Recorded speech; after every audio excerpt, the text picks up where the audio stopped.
I'm so nervous. Hi, there you go. Hi, I'm jumping right in here because I'm nervous to see if the actual micage works as it should. There we go. Yep, sounds fine. Everything's good. Very strogonge. Hello, hi. That's right. Fixed it right out of the gate. We're all right. We're all in a pickle together. That's it. Sounds better now. Thank you. I've been. Sparks, check your texts. I see. Terrible echo. Is that what's happening with the music? I think I remedied that before. Turned into the bus for the last 30 minutes. Can't finish. Yes. Gotcha.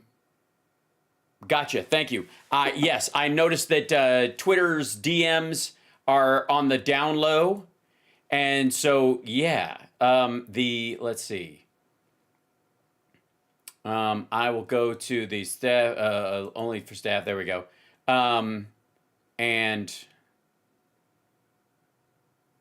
in which one, I guess, would be the trick. In the main Discord? Is that where you are? Is that what we're saying, staff?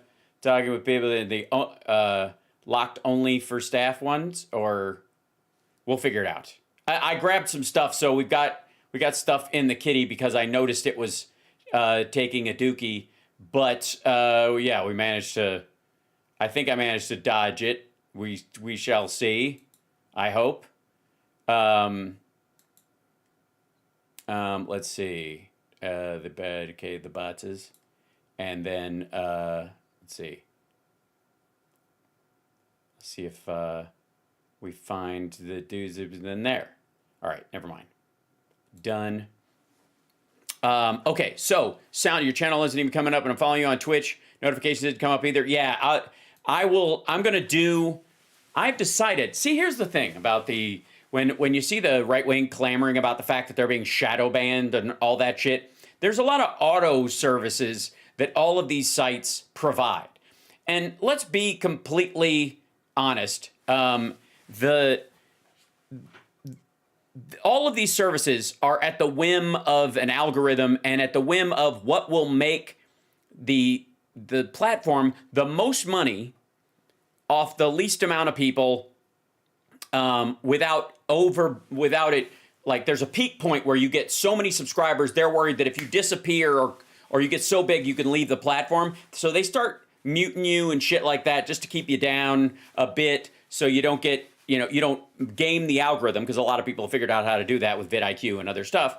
So all these folks who are, like, I got driven off of YouTube, like, they shut me down. Okay, a lot of that has more to do with them just protecting their bottom line. It's not them editorializing. They do it on Facebook a lot. Like, people who post videos, because everybody knows that, I think, that Summer, my girlfriend, does, like, silly Facebook videos, and she calls them Facebook dumb, and she has a great time doing them, and they're ridiculous, and she's great at it.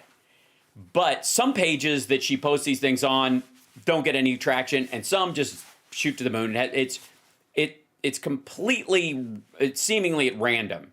And if you only had one of those pages, you would either think, I'm king of the world, or nobody sees my shit.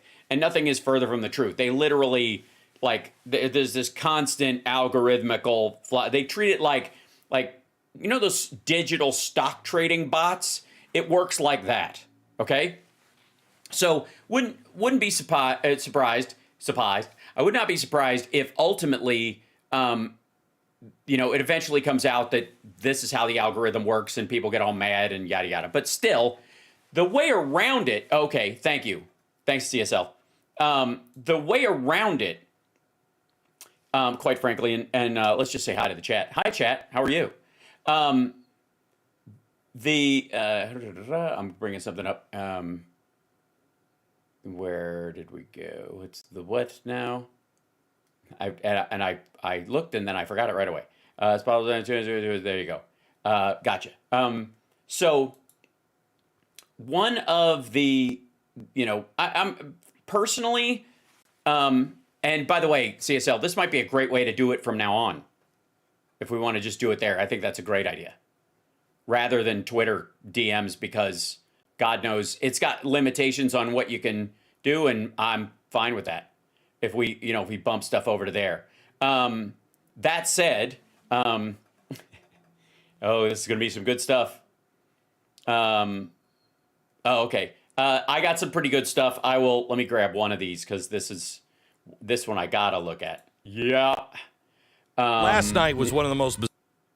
Okay, there we go. We've got so much to cover and I think hopefully the audio will improve and the video will improve and my ability to get guests on the show will improve. I've been working on it all day. I did not, since we had our weird crash this morning, that I don't think was anything on my end, honestly. But that didn't stop me from scrapping and starting with like a clean setup.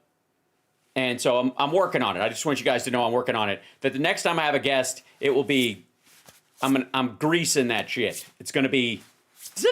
So, speaking of greasy, ladies and gentlemen, it's Greasy himself. That's right.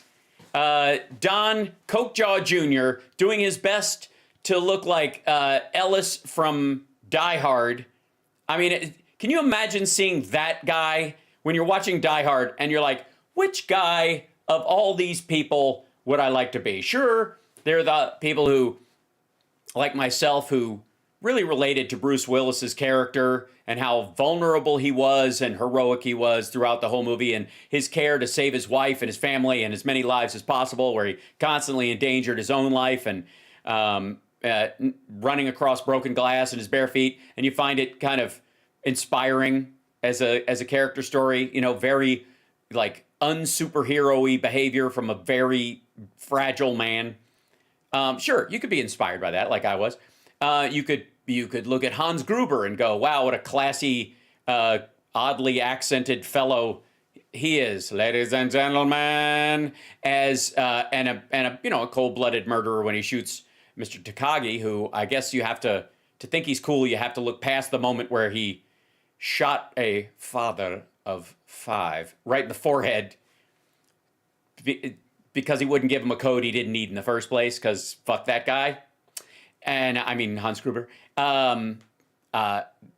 Boris, all those other guys, all the main dudes, the weird, odd, shitty FBI agents who were just out of their minds in the old 1980s. The feds, they always want to get in here. The feds, you know, that mythology. Or you could look at Ellis and go, who's the biggest coked up dickhead in this whole fucking thing that not only manages to get himself killed, but almost gets Bruce Willis's McClane's wife killed in the process while doing blow in his office, in Holly's office. Because let's not forget that Takagi shows up to take him to see his wife, to take John to see his wife, and of all the offices on that fucking floor, Ellis is doing coke in her office. Like an asshole. Anyways, so that's obviously Junior saw Die Hard and came away going, I want to be Ellis. I want to feel like Ellis. I want people to look at me and go, is that dickhead from Die Hard who almost got everybody killed? And then got himself shot? Hans, Booby, I can give them to you. You know, that's your dream, right? All right. So this is him talking. This is a little slice of Triggered, which is, I think, a long-form porn where he fucks a horse. And this is from one of the, obviously, few and far between dialogue scenes that most people fast-forward through. And this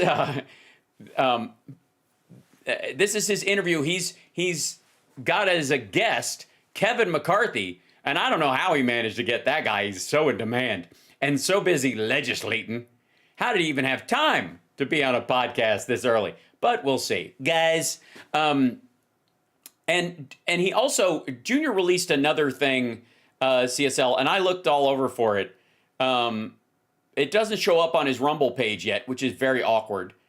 That his, wait, what? I just saw something when I read it. I went, what the fuck does that mean? And then I went, oh, it doesn't have any meaning. It's just fucking dumb.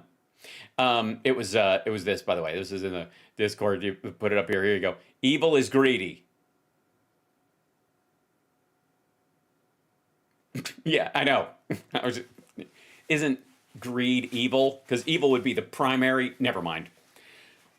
I was looking for, here it is.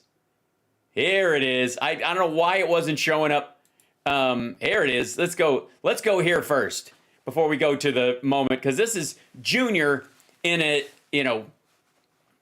bum rush to get this statement out, wearing camo in New York City so he can blend in with the shrubs in Central Park, I suppose.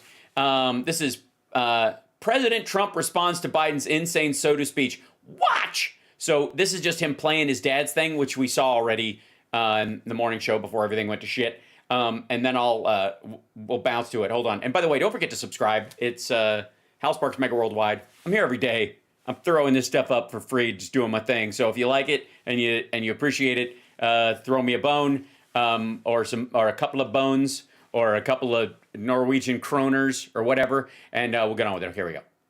Guys, starting tomorrow, this simple bedtime ice hack can change your life. You may not know this, but the biological... Guys, this is the thing. My dad did all the stuff, and Joe Biden is trying to steal my dad's MAGA. Responds to Joe Biden's message. This is my father's response to Joe Biden's insane dream world State of the Union last night.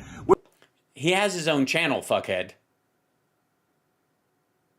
Why don't you do your own response and show his, except for the fact that maybe like a tick to a dog, this fuckhead is literally playing his dad's video so that people will watch it there so he can get the other views.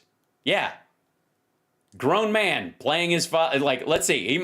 It's 3 minutes and 14 seconds. This might be the entirety of the video, because I think Trump's is like 2:20. Where he got up and literally seemed to run on like a Trump Make America Great Again for the working class platform, except we all see the results. That's right. We see 3.5% unemployment. That's nothing like my dad. He was headed towards a recession before COVID even hit, guys. It's a big lie. Yeah, well, that's what your dad was running on, and this is like, he's talking, the big lie was he mentioned it. He meant, your dad, saying he won the election. That's what the big lie was. But it's another big lie. I mean, there's a lot of big lies going around. Like your dad, I don't know, passed the VA Choice Act of 2014. That one? Right? He talked about how he's reducing insulin pricing. My father did that. My dad, the gabaga. Okay, hold on 1 second. By the way, let's see. Do I have it? Yeah, hold on.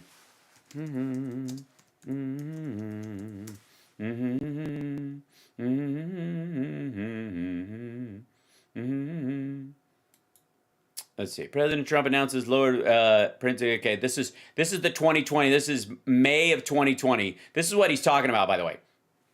Today, under President Trump's leadership, the Centers for Medicare and Medicaid Services announced that over 1,750 standalone Medicare Part D prescription drug plans and Medicare Advantage plans with prescription drug coverage have applied to offer lower insulin costs through Part D senior savings model for 2021 plan year. Across the nation, participation enhanced Part D prescription drug plans will provide Medicare beneficiaries access to a broad set of insulins at a maximum of $35 a month for a month's supply. The beginning of the year through the Part D coverage app. This model falls on the Trump administration's previously announced 113.5% decline in the average monthly basic Part D premium since 2017 to the lowest in 7 years. Currently, Part D sponsors may offer prescription drug plans that provide lower cost sharing in the coverage gap.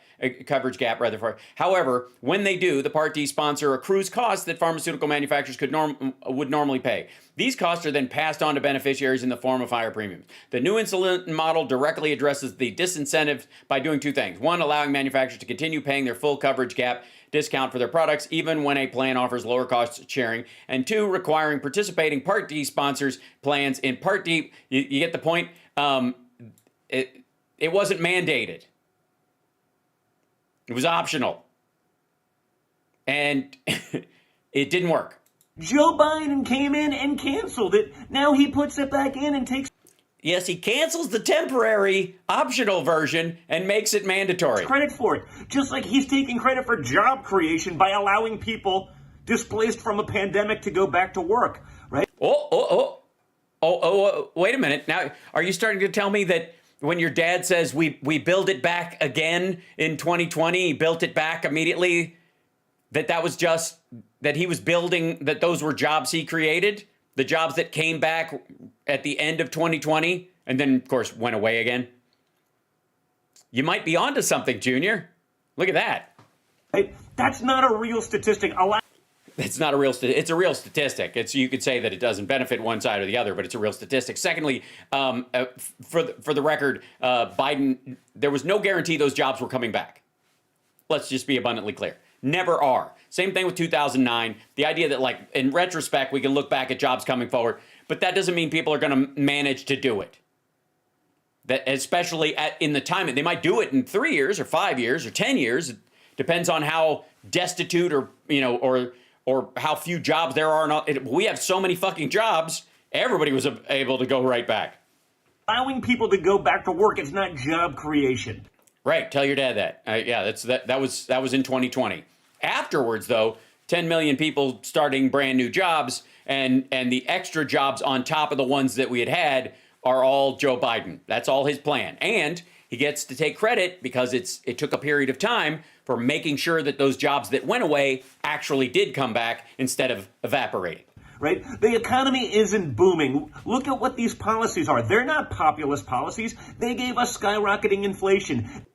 Did they, or did supply shock do that? And by the way, if it's money printing that caused skyrocketing inflation, why is your dad, he had the lion's share of the money dump. They gave us skyrocketing gas prices. Skyrocketing. I'm sorry, what?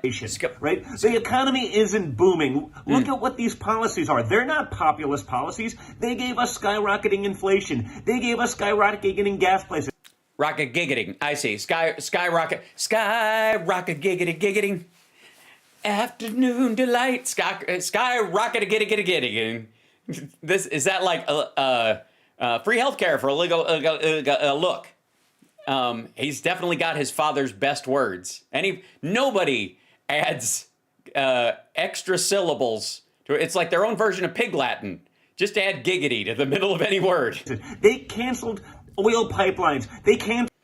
Yes, a Canadian one. A single Canadian one. A Canadian pipeline. One pipeline. Canadian pipeline. They canceled one Canadian pipeline. There was one that they canceled, and it was Canadian. That went through the United States over our clean water, and considering the record of the first one, the Keystone pipeline, which still exists, the Keystone XL seemed like, oh, let's see, how many oil leaks have we had into our waters from Canadian shale oil and tar sands oil that's gone across our country? Quite a few. Well, let's see, those were normal-sized pipelines, were they? Yes, they were. And if you XL those pipelines, do you think the chances of them leaking more when they do would be slightly higher? Yeah, that's a strong possibility. If you get safety record to safety record, it seems so. Those jobs. Those jobs, all 50 of them. They are putting us. All these jobs, which is, yes, 517,000 jobs in January alone added. And also manufacturing jobs, like 18,000 of them. Yeah. Those people, those skilled construction workers are busy as a fiddler's elbow right now. At the brink of war.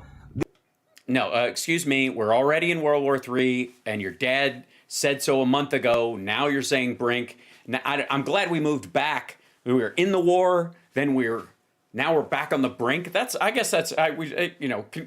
Biden. They threw our grocery bills through the roof. Inflation. They took them out, they were poof, like that. They made paper airplanes out of the receipts, and they threw them out by giving chickens avian flu.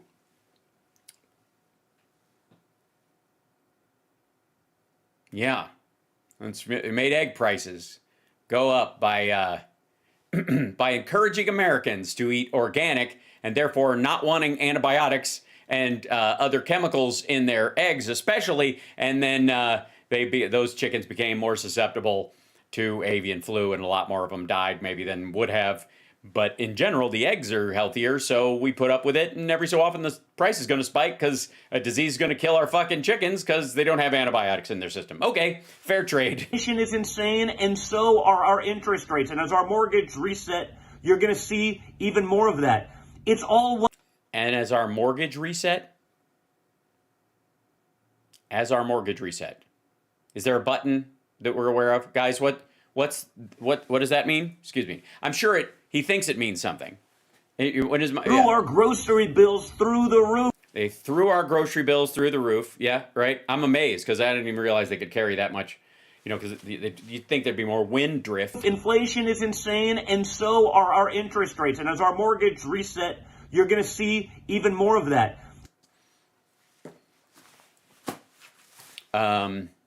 First of all, the Fed is raising interest rates because of the concept that money printing caused the inflation that we were in. Money printing in general, and by the way, the accumulation of debt, that a quarter of which happened under his dad. And a huge amount of the debt, just a big lump of it, about $6 trillion, happened while his dad was in office. Again, that money, that $6 trillion, which both parties came together to push through, was necessary to salvage the economy because and by the way, didn't cause liquidity to spiral upwards out of control because you can't patch a $22 trillion hole with $6 trillion, and but it happened during his dad. And that's what currently the Fed is trying to bring under control by raising interest rates. It's an old Volcker trick. It didn't work then. It's not going to work now. It has fuck all to do with why we're in this. Again, the analogy of if you go to your doctor regularly for migraines and then you come in with a railroad spike through your head and he's like, shoulder rub and an Excedrin, send you on your way. No, so your head hurts? Yes, it does, but for a whole different reason. Well, I don't know why we should vary from your treatment schedule. It's all one big lie. But again, easy to lie when you have the mainstream media and big tech as your mouthpiece pretending you can do no.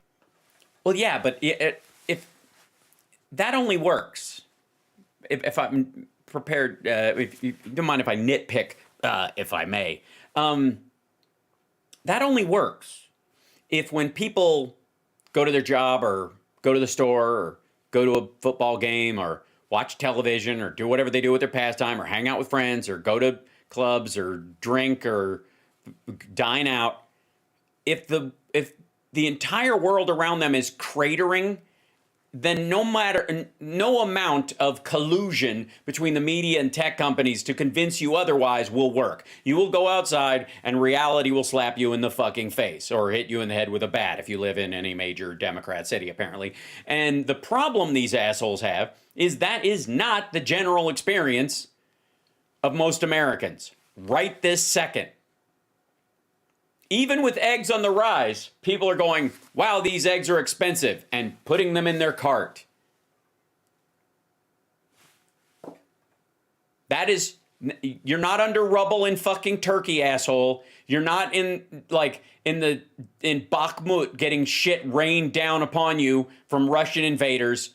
Stop whinging and recognize the world just went through a fucking calamity. There are add-on effects from that we're still experiencing. And comparatively, we got it fucking good. And while we've got it good, we should make sure that those people who are in our country and are our own citizens, apparently America first, right? They get taken care of during this time if they're not benefiting from the fact that we're a little bit ahead of everybody else. No wrong. It's insane. This is my father's response. He's 100% right and 100% on point. Check it out.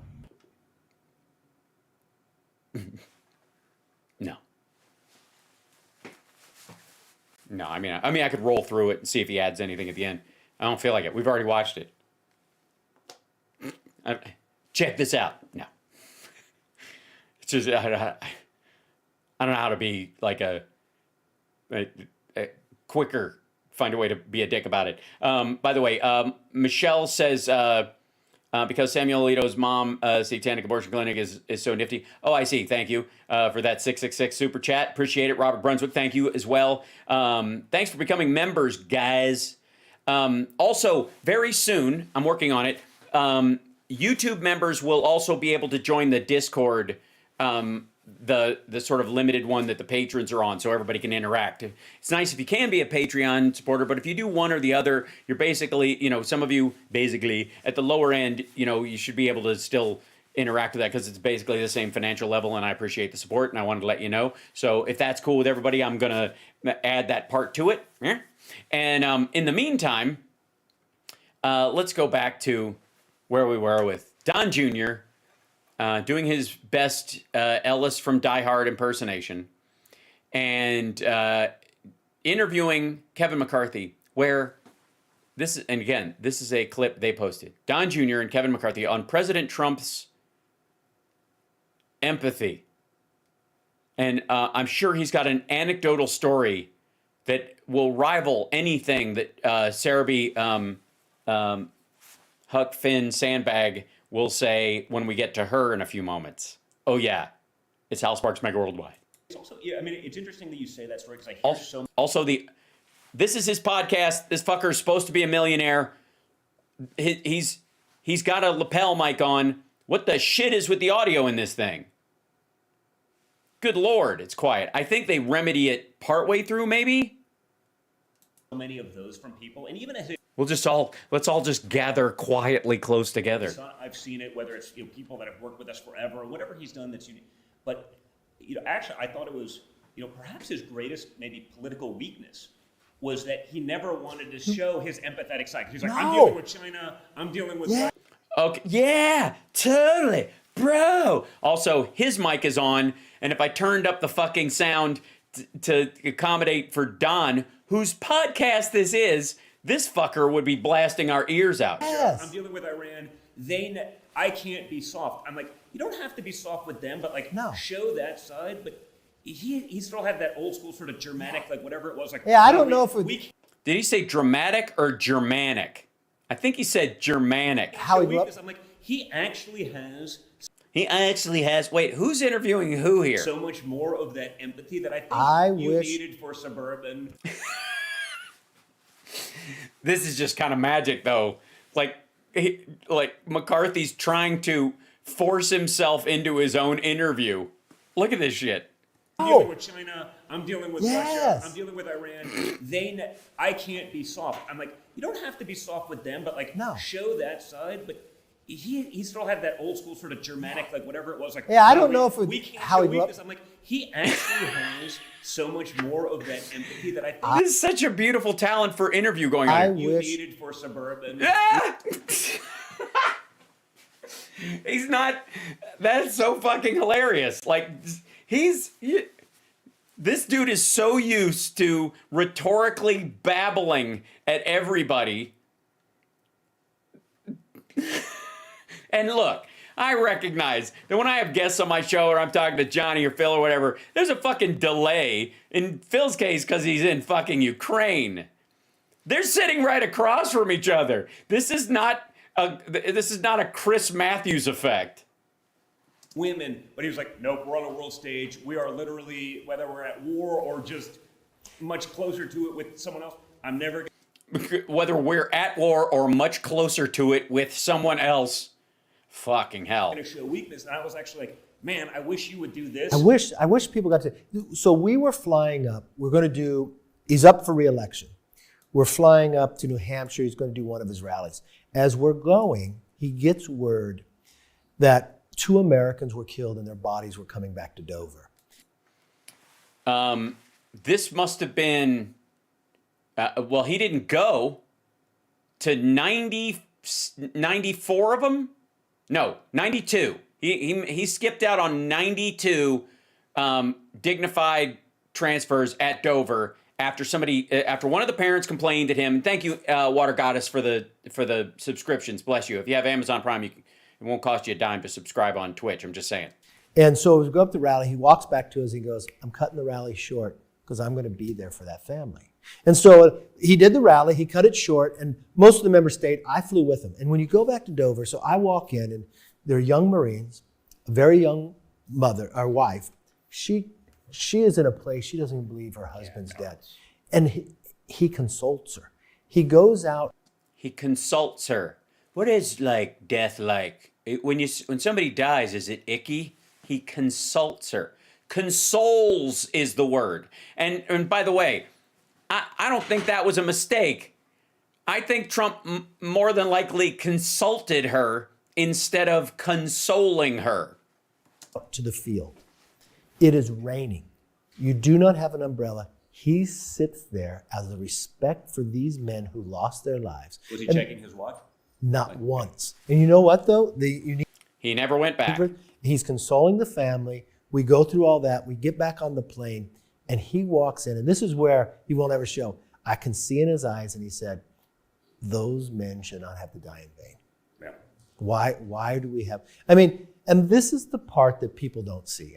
If of all, those men should not have to die in vain, meaning what? Because he came out right after that, if my timing is right on when this shit supposedly happened, and said, we should keep the oil.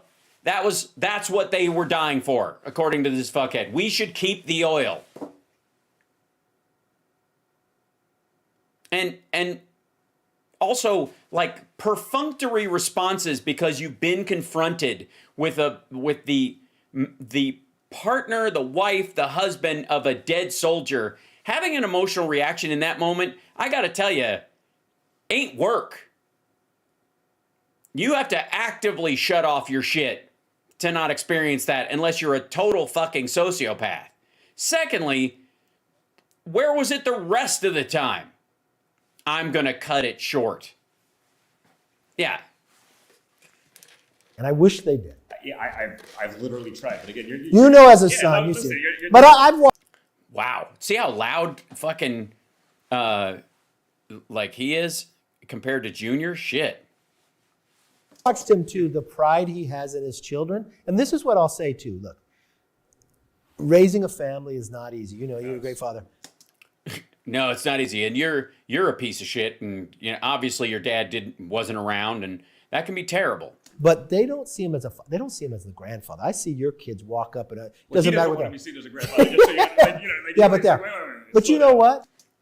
Yeah, that's a problem. Who the fuck doesn't want to be seen as a grandfather? Holy shit. He acts like a real housewife or some shit. You think of your life, okay? Yeah, don't do it, Don. Don't do it. Like, you want to talk about somebody crying on camera, unprovoked. He was successful. He comes from a successful life. You're successful. No, citation needed. I've watched all you kids as brothers and sisters love one another. You're not into drugs. You don't have problems. You don't have laptops. You don't have these other things. I mean, you don't have problems. You don't have laptops. You don't have these other things. To the press, I'm really into drugs. Like every time I speak, and no one's ever called me low energy, but I get the. But you know what? I've been around you. I get the whole he's on cocaine a lot. Why aren't you saying immediately, which I'm not? That was wouldn't you? Methinks he doesn't protest enough. Guys, privately, it is a real family that has real love for one another, and really, it stems. What do you want, a fucking cookie? Of what he did as a father. No, it isn't. No, look at this guy's face. The fuck it is. He's going through the moment his dad punched him for wearing a jersey to a baseball game and made him go back inside and put on a suit. What? Are you out of your fucking mind? I appreciate that. Yeah. I appreciate that. It's not true, but I want him to show some of that, but again, you're not going to. Hey, there were we times both I know. probably also didn't want him tweeting, and people were like, have you ever thought about maybe asking him? No, I never thought of that. I never thought of that. Everybody would always say that. You're on CNN in 20 minutes. Like, what are the talking points? It's like, I don't know, man. You're on your own. I just love that his mic is off and they're just using audio from the camera, and they're not turning off the audio from the camera when they get McCarthy, so it's mixed in too, and it's fucking painful. Just go figure it out. I would tell him this. I would say, we'd be talking, oh, that'd be a good tweet. I said, my mom used to tell me in the summer. Oh, God. No wonder he thinks you're a wuss. If you ate, you had to wait 30 minutes before you get in the pool. Why don't we wait 30 minutes on this tweet? He'd never. Then he'd look at me and goes, I wouldn't be sitting in this seat if I took your advice. By the way, and there's truth in that. That's the other thing that people got to. Yeah, it's true. He also isn't sitting in that seat because he didn't take your advice. After he became president. Sometimes have to take that good with it. But the success comes. He from was a sort of that- disruptor. And if he didn't disrupt, I mean, people will sit back and say, maybe something about his personality, but no one complains about his policies. Yes, they do. First of all, the wall sucks. Mexico didn't pay for it. We There's stayed a in whole tradition Afghanistan. of anti-Zionism among Jews. Jesus Christ, I don't know what that jumped into. Hey, nice job, Rumble. There's a whole history of anti-Zionism among Jews. All right, there we go. Thanks for random Rumble. Rumble's like, hey, thanks for being here. Did you enjoy the Don Jr. podcast snippet that you just watched? Perhaps some veiled anti-Semitism? You don't like that? Can we take the veil off maybe, and then you just have that? Christ almighty. You're watching HAL Sparks Mega Worldwide, and we kind of gotta, don't we? We kind of gotta. Ladies and gentlemen, the Republican response by Sarah Huckster Sandbag from the great state of Arkansas, sitting in a seat her dad once sat in, because that's how, government is a family-run business. Ask King Charles. I'm Sarah Huckabee Sanders. Citation needed. Being a mom to 3 young children. And they're rambunctious. You guys know what was already. Okay. Taught me not to believe every story I hear. Yeah, because my kids are fucking liars, all right? Look, where did you get that? Put that down. What do you mean they broke it? They did not. So forgive me for not believing much of anything I heard tonight from President Biden. Well, I will say that there's a huge difference between toddlers and grown people, but maybe not in your world. Maybe that's a slam on people from Arkansas. From out of control inflation and violent crime. Well, actually, inflation's technically under control. It's definitely an issue, but since it's not monetary inflation, we've only got a few things we can do about it while we reshore factories and shorten supply chains, and that's a long-term project. To the dangerous border crisis and threat from China. I blame the wall. Fucking wall, man. Trump tried to be like the Chinese. He wanted his own wall. He wanted the Great Wall of Trump, and he built it, and it made the border worse. Biden and the Democrats have failed you. Yeah, I really don't. I gotta say, I don't feel like they have. You know what I mean? It's like complaining that that the lifeguard at the pool has bad breath while they just resuscitated you. You know what I'm saying? Like, whoo, somebody had garlic last night. Fuck this guy. They know it. You know it. Dogs know it. And you know it. I don't actually. And it's time for a change. It's time for a change. That's why we need a brand new presidential election midway through it's not going to change. Tonight, let us reaffirm our commitment to a timeless American idea. All right, what is it? Government exists not to rule the people, but to serve the people. I see. So I agree. I mean, I agree. I don't think, I think the stuff we found out about Trump bullying Twitter and making them do things when the Biden campaign was simply asking that non-consensual nudes be taken down, I think it's a very distinct difference between that. I don't think it's right. I think you're right, Sarah. I don't think Trump should be president again. Look at that. A bridge is being built. Democrats want to rule us with more government control. Government control? What kind of control? I'm sorry. Also how? The people. Democrats want to rule us with more government control. Government control. I see. It's rent control. That is true. New York Democrats are big on rent control. It's true, and people like Trump have been fighting it for years. So, government rent control. But that's not who we are. No, it's not. We don't. That's not who. We don't need fucking the FAA. America is the greatest country the world has ever known.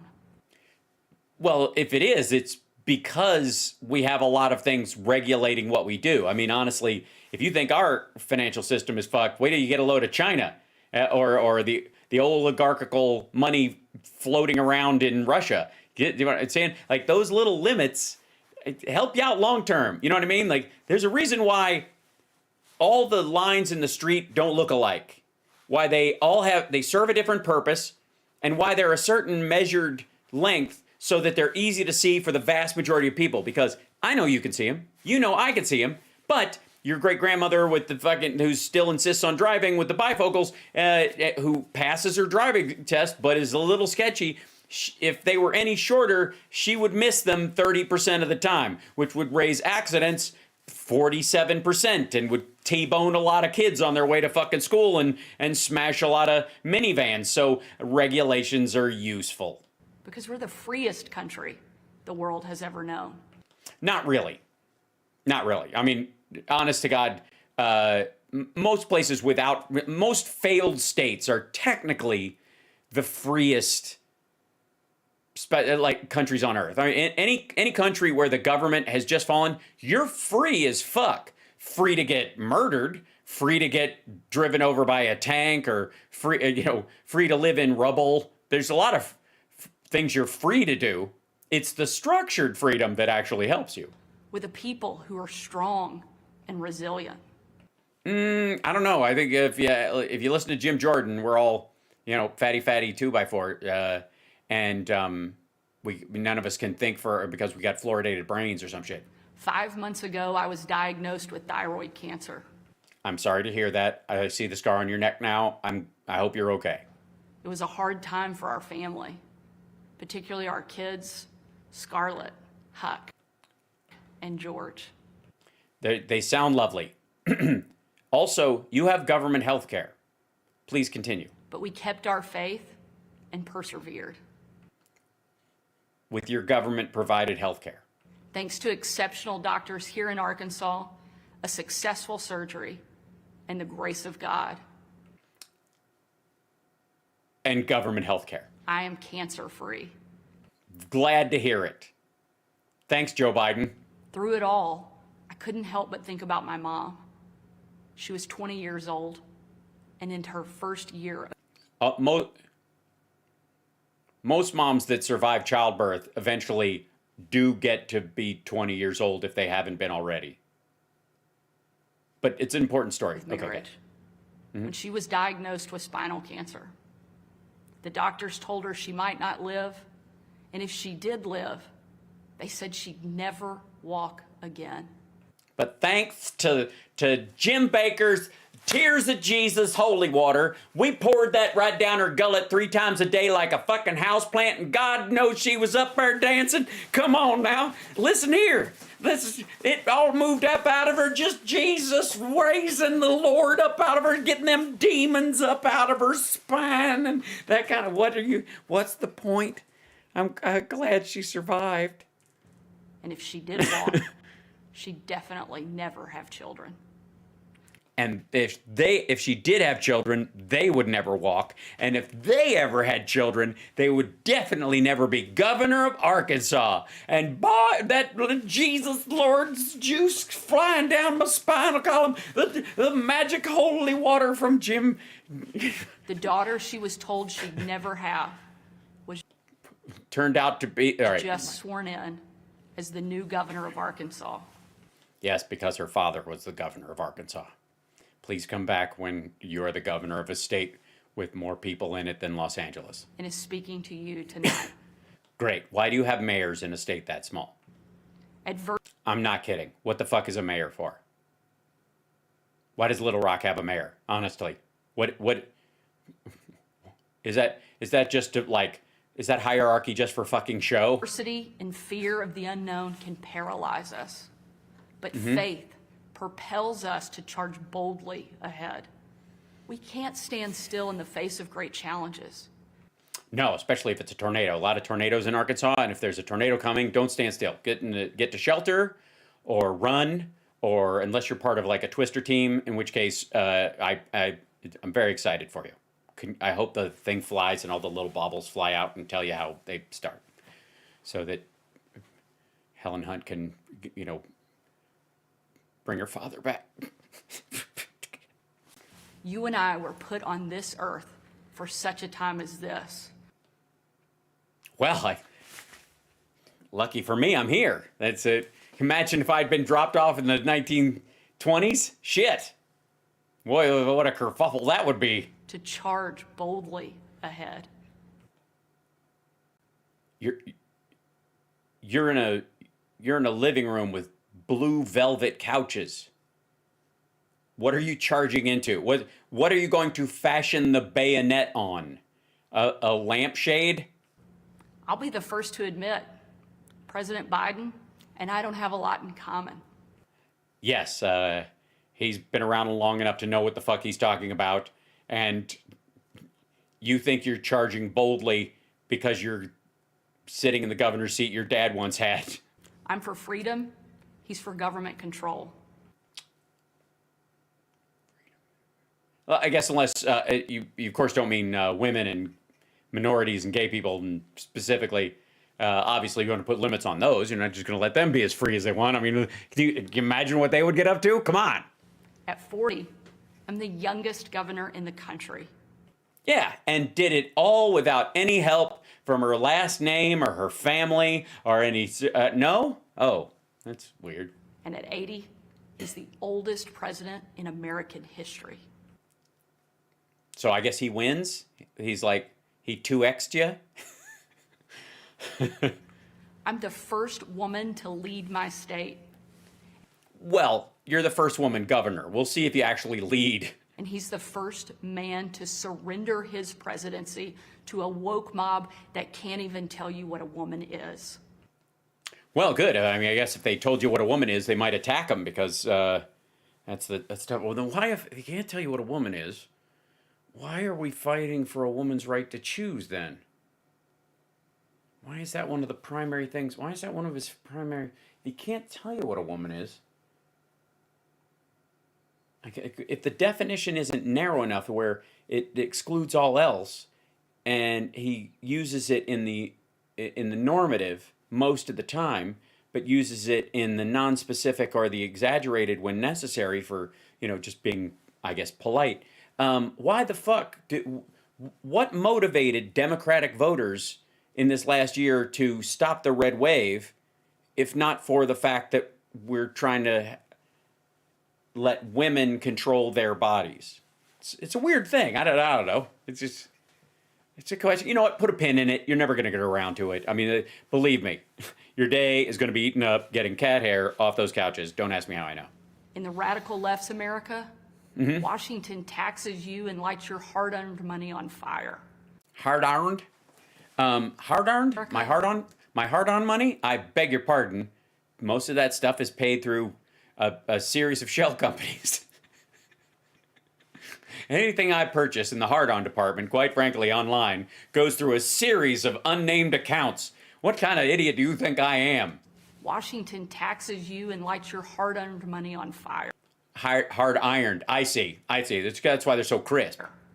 But you get crushed with high gas prices, empty grocery shelves, and our children are taught to hate one another on account of their race, but not to love one another or our great country. It's terrible. I don't know how it happened to me. I was taught all the same things when I was a kid. Yeah.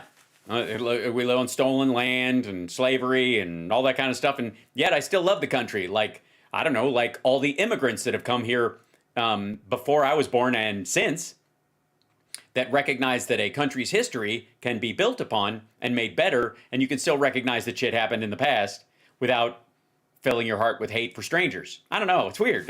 You guys are able to do that, right? Whether Joe Biden Also, I'm going to fall asleep. This is fucking boring. believes this madness or is simply too weak to resist it, his administration Yeah, it's like a woke tractor beam. has been completely hijacked by the radical left. Yes, the radical left, who more than anything wanted an infrastructure bill, and more than anything wanted the CHIPS Act, and more than anything wanted $35 a month insulin, and more than anything wanted the rescue package, and more than anything wanted, I guess, defund the police and $2,000 a month in UBI. That didn't happen. So maybe I don't want to nitpick, but I think I'm finding a flaw in your assertion that he's been seized by the woke mob. The dividing line in America is no longer between right or left. The choice is between normal or crazy. Oh, well, I'm going to go with crazy then. It's way more interesting. Normal's just fucking boring. And I mean, my industry is pretty crazy. You could argue that many of the jobs I've had wouldn't exist if people were a little crazy. You know, they believed in their dreams. You know, they had that pioneer spirit. You know what's fucking crazy? Getting in a boat when you don't even know there's another country out there and settling in it just to see. You know what's also crazy? Trading with groups of people that you don't even speak the language with over time. And you know what also is crazy? Being a colony that breaks away from your monarchy when you are outmatched 10-1. It's pretty crazy. You know who's crazy? Lewis and Clark. Those fuckers were nuts. It's time for a new generation of Republican leadership. Okay, so fuck Trump. Oh, good. All right. Well, that's nice. It didn't take her long. 3 minutes, 34 seconds. We're into Trump's too old for this shit. He's the Murtaugh of presidents. Upon taking office just a few weeks ago, I signed executive orders to ban CRT, racism, and indoctrination in our schools. Sorry. Might I understand that racism has been allowed in your schools all this time? CRT, whatever. But literally you had to do that? Wow, that didn't speak very well of Arkansas and the Christian values that you were just so recently espousing. Eliminate the use of... By the way, I'm talking so frequently and silly about this because this thing is a political butter knife that's been slammed in a drawer 20 times. Derogatory term Latinx in our government, repealed COVID orders, and said never again to authoritarian mandates and shutdowns. Great. So if there's ever an Ebola outbreak or a measles outbreak or whatever, and you're in a big city and you're like, I should go home and stay with my folks until this thing blows over, don't go to Arkansas because it will be ground zero for COVID-25. Americans want common sense from their leaders. So you're stepping down. But in Washington, the Biden administration is doubling down on crazy. Yeah, but it's working. So, I mean, maybe you'd want to be more normal, but crazy's kicking ass right now. I mean, look at it. President Biden inherited the fastest economic recovery on record. And tens of thousands of Americans dying every week. The most secure border in every month. History. Cheap. No, the COVID had shut everything down. We had more cases of COVID than Mexico did. Abundant, homegrown energy. Homegrown energy. That's right, ethanol. You can just stick corn cobs in your fucking tank and then smoke the cob. Fast rising wages. Fast rising wages. Why they didn't rise fast in the beginning of the Trump administration? I thought he could handle that very quickly. And why were they rising? Oh, because they'd fallen. Precipitously. Right, okay, gotcha. A rebuilt military. Which apparently they now want to cut. And a world that was stable. And no. No. Just flat out, the idea that in January of 2021 that the world was stable is, oh man, is yeah. That I would like to see a chart of. I'd like to hand her a fucking globe. Can someone please at least go, excuse me, would you like to point to a place on the globe where there was no economic pandemic or war issues going on during any particular period of time fucking ever? All right. At peace. But over the last 2 years, Democrats destroyed it all. Yes, Democrats by tricking Russia into attacking Ukraine. Despite Democrats and getting us out of Afghanistan. Trillions in reckless spending and mountains of debt. We now have the worst border crisis in American history. No, we don't. No, we have a lot of recidivism, same people crossing multiple times because of Title 42, which is still on, by the way. And so people are caught more often because of the wall where it is or the gaps in it. And so because they're going through those areas, they get caught, sent back, they get caught, sent back, caught, sent back. And it's this revolving door of this. So, 100,000 people looks like 300,000 in about a couple of months. Also, rip Portland. Yes, it's sad. A moment of silence, if you will, for Portland, if we could, ladies and gentlemen. Portland, we hardly knew you. As we have this moment of silence, Sarah, no. All right. You know what? If I keep this up, we're gonna have to destroy Portland again. As a mom, my heart I don't know. Did she mention anything about being a mom earlier? This seems to be a new plot point. breaks for every parent who has lost a son or daughter to addiction. Yeah, but if you lost him to COVID, it's your ass. 100,000 Americans a year are now killed from drug overdoses. No, the first time we hit 100,000 was 70% of it was under the Trump administration. It was the incredible spike. It actually started to diminish, but go ahead. Largely from fentanyl pouring across our southern border. Yeah, well, that's the problem. All these people walk along the border and it just, even a little of that stuff can fuck you up. And here it is just gushing, whatever. And these people are like, look at the waterfall with blue pills. And they're like, that's Viagra. Abba, abba, abba. And. Yet the Biden administration refuses to secure the border and save American lives. Okay, we see this all the time. Secure the border. What the fuck does that mean? Stop all immigration? Stop all goods? 90% of the fentanyl that's coming across the border is trafficked by American citizens. It's in trucks.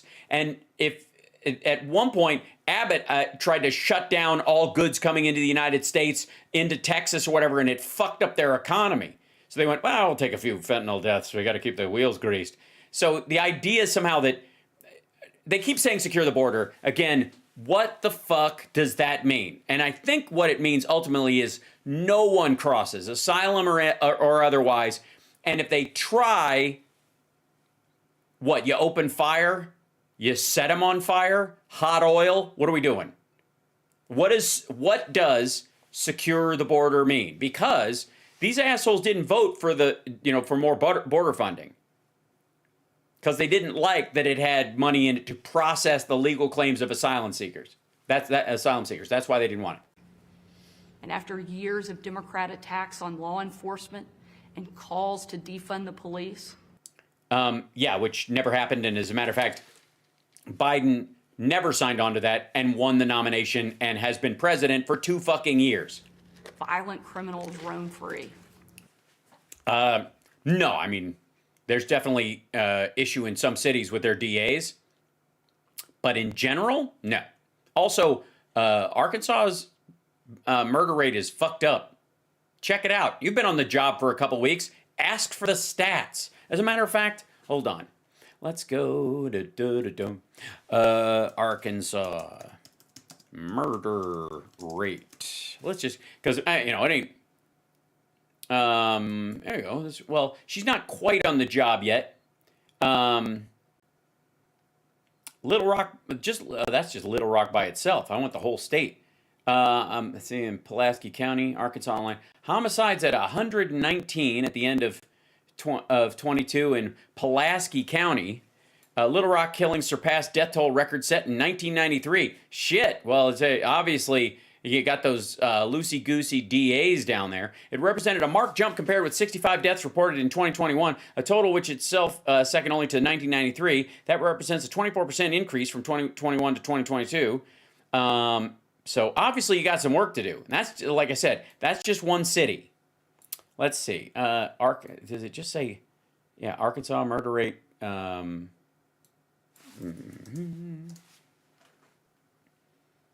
For comparison, nationwide, homicide rate in the nation stands at 6.5 per 100,000. How is the murder rate in Arkansas compared to the rest of the country? It's third in the nation. It's got 4 more murders per 100,000 than every other state but 2. 321 murders in 2020, violent crimes per, and it's up. This will be up from this. How do you compare? Yeah, 24/7 Wall Street. There we go. This is an old stat. These are 2020 numbers. Violent crimes per 100,000 people. The only states worse than Arkansas for per capita murder are Louisiana and Missouri. By the way, you got to get all the way to Illinois, which, by the way, is a mixed state, not a blue state, and relies largely on one city, which is ginormous, Chicago, to balance the number out. But to get your odds anywhere, to get you inside the top 8, and by the way, it's tied with Maryland. Georgia's 10th, North Carolina, Pennsylvania. Holy shit, like, Arkansas fucking sucks. While law-abiding families. While law-abiding families. Uh-oh. Somebody's been taking vocal lessons from Tom Brokaw again. Violent criminals roam free. In Arkansas. While law-abiding families live in fear. In Arkansas. Beyond our border from Afghanistan to Ukraine. By the way, that's way beyond our border. I'm just saying, I would check her geographic knowledge. From North Korea to Iran, President Biden's weakness puts our nation and the world at risk. Well, obviously not those countries, you know. Oh, I get it, because they'll pick a fight, and while we're kicking their ass, they might destroy something. Is that what the concern? No. And the president's refusal to stand up to China, our most formidable adversary. Yes, the AUKUS agreement, the CHIPS agreement, the increased sanctions remaining. He kept all of Trump's tariffs and added to them, for fuck's sake. We have boats circling Taiwan. We have more Marines there. We've sent like 2 congressional delegations, and Biden said 3 fucking times we would defend Taiwan against Chinese military action. What? Stand up to what? Stand up to what? And by the way, one of my favorite parts of Biden, hold on, where he got fucking fiery last night, was name me one world leader that would want to change places with Xi Jinping. I was like, that's fucking incredible. Hold on. Biden, name me one Xi. There you go. Should be something there. Yeah, this was, and by the way, Greg Kelly flipped out at this online. He's like, this is weird. Yeah, here you go. Autocracy has grown weaker, not stronger. Name me a world leader who changed places with Xi Jinping. Name me one. Name me one. America's rallying. Yeah. Fucking nobody. And by the way, no one has taken him up on that offer. Nobody in their pushback and in their bullshit, including her. And I mean, she had a pre-programmed response. They'd written it before. I mean, they had a draft of the fucking speech, but obviously they didn't read it because they don't do their fucking homework. But this, like, I fucking, like, that one I was like. In the past 2 years, democracies have become stronger, not weaker. Autocracy has grown weaker, not stronger. Name me a world leader who changed places with Xi Jinping. Name me one. Name me one. America's rallying the world to meet those challenges, from climate to global health, to food insecurity, to terrorism, to territorial aggression. By the way, that's pretty fucking intense. That's the most intense I think I've seen him, except when he talks about fucking Jan 6ers. Yeah. And nobody has gone, I bet Erdogan would rather. No, because they all know it's not true. That every single one of them can't follow up. They could not stand the follow-up question. Not a fucking, nobody has answered that. That anybody that I've seen. Like there'll be people in the thing, like, you'd like to, or whatever, like fucking trolls in places. Yeah, and they're like, they're all like angry, bad, yelling, blah, blah, blah. It's like, so is that a compliment or an insult of she? Says Proud Army Brat, which is like here you go. Here's a bunch of these folks like this. Betcha I know someone who would, like, again, Hillary gag. No rhyme or reason for that statement. Accusation makes zero sense. No, directly, he's saying that the situation in China and the deterioration of the autocracy there is fucked, and nobody wants that problem.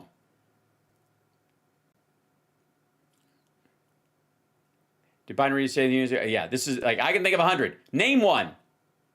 If you can think of one, fucking say it.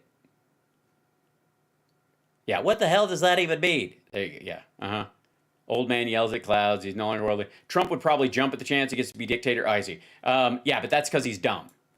And his friends would all go, don't do it. Also, he'd have to rule a country full of Chinese people, and he's not interested. Adversary is dangerous and unacceptable. President Biden is unwilling to defend our border, defend our skies, and defend our people. He is simply unfit to... Also, multiple Chinese spy balloons flew over the United States during Trump. Just saying. There were spies at Mar-a-Lago. There were multiple attempts to spy on American businesses and on the government that, like, we found out after the fact or ended up directly related to people who were attached to Trump that nothing was done about.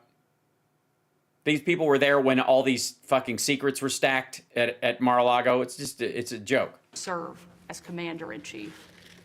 And while you reap the consequences of their failures, the Biden administration seems more interested in woke fantasies than the hard reality Americans face every day. Which is what? Look, Little Rock is a hellscape. I get it. And it's murder capital of the world. And it's your fault. Even though you just showed up, it's still your fault. It's your responsibility, and responsibility, fault. What's the difference? And I'm glad you interrupted your attempt at culling the murder rate in Arkansas to lecture us all on what a hell we live in. Most Americans simply want to live their lives in freedom and peace. So stay the hell out of Arkansas, I guess. But we are under attack in a left-wing culture war we didn't start and never wanted to fight. We don't have to start bigotry. It predates you. Like, there wasn't gay marriage for a long time. So the starting of allowing gay people to get married because it hadn't happened was the start of it. You see what I'm saying? This is like saying, we're not the one underwater. We're just the one holding someone underwater. We didn't start to get everybody wet around us. You know, we were out of the water mostly. Every day we are told we must partake in their rituals, salute their flags, and worship their false idols. Is she suddenly trying to understand how, like, atheists and people who have difficulty with authority live as Americans? All while big government colludes with big tech to strip away the most American thing there is. Pie? No. Baseball. Trucks? No. NASCAR? Monster trucks. That's what it is. What? Your freedom of speech. Oh, I was so close. I was like that close. It was like just under Louisiana and Missouri. That was my third one. Well, Arkansas was. That's the murder rate list. But you get what I'm saying. That's not normal. Yummy. It's crazy. Don't threaten me with a good time. And it's wrong. Well, we're not here to yuck anybody's yum. Make no mistake. I don't really. I mean, I'll flub occasionally, but it's nothing I don't fix immediately. And I think it's a mistake to just leave it there. You know, that's my thing. I think it's never wrong to double back when you say something wrong, even when you're giving a live speech like this or whatever. You don't just move along like you meant to say frigidity. Republicans will not surrender this fight. It's not a fight. it's a political disagreement. We will lead with courage. Will you, though? Because you sound a little whiny. And do what's right. Now, which is what's what? politically correct or convenient. Or polite or decent or respectful or honest or charitable or fuck, even Christian. Republicans believe in an America where strong families thrive in safe communities. Right. Is that what they type into Pornhub? Where jobs are abundant. Uh-huh. Too abundant, even. And paychecks are rising. Yeah, but they got to come down at some point. Ask it your economist friends. Where the freedom our veterans shed their blood to defend is the birthright of every man, woman, and child. And Russian anchor baby in Trump Tower, Miami. These are the principles Republican governors are fighting for. And in Washington, under the leadership of Senate Republicans and Speaker Kevin McCarthy, we will hold the Biden administration accountable. Again, I gotta say, accountable is one of these other throw around phrases or words like secure the border. Holding someone accountable, they are accountable. The Biden administration is accountable. They have to go, their stuff has to go through oversight. They have budgetary limitations. There are legal limits on stuff. There's constitutional limits. They have to stay within them if they want anything that they make happen to stay that way. The accountability is built into the system itself. The very system that Republicans want to tear down. You know what? You know what the fucking existence of the FBI and the DOJ and all those, even the DOD for that fucking matter. Every giant federal program we have is about accountability. It's about limitation and focus of federal activity. All of it. And if it's a place where directives from the White House can be carried out legally in the country as laws, there's a shit ton of accountability inside it. Why the fuck do you think Trump hated Vindman so much? Vindman was Trump's accountability, which he tried to skirt. Why the fuck do you think he hates NARA so much? The Biden administration's responsibility, reaction to accountability from NARA was they were ahead of the game. They went to NARA and said, look, there's some classified stuff in these boxes, and we don't even want to go through them. You guys can go through them. Here, take them. We trust you. Get them back to us when you're done. Trump fought for a year and a fucking half, busted a subpoena, and then had to get his place searched before he admitted he had other documents he had said that weren't there. Like, that was accountability. That is accountability. He's facing legal charges ultimately because of that accountability. Down the street from where I sit Oh dear. is my alma mater, Little Rock Central High. As a student there, Isn't your alma mater your college? Is your high school? Just say your fucking high school. I will never forget watching my dad, Governor Mike Huckabee. The other Governor Huckabee. I know it's weird that, did you guys ever laugh about that? That's weird. You're Governor Huckabee. I'm Governor Huckabee. How'd that happen? And President Bill Clinton hold the doors open to the Little Rock Nine. Doors that 40 years earlier had been closed to them because they were black. Today, those children once barred from the schoolhouse are now heroes, memorialized in bronze. Oh my God, those poor people. They can't breathe. Someone get down there with a metal cutter. They've bronzed people. Then they're keeping them in the Arkansas Capitol. This is horrifying. What a terrible thing to do to people. I hope you didn't dip them. Jesus Christ. At least build the thing and allow them to be shut inside of it. This is terrifying. At our state house. Do you hear them screaming when you walk by? Get me the hooker!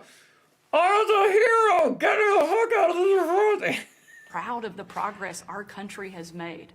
And I believe giving every child access to a quality education, regardless of their race or income, is the civil rights issue of our day.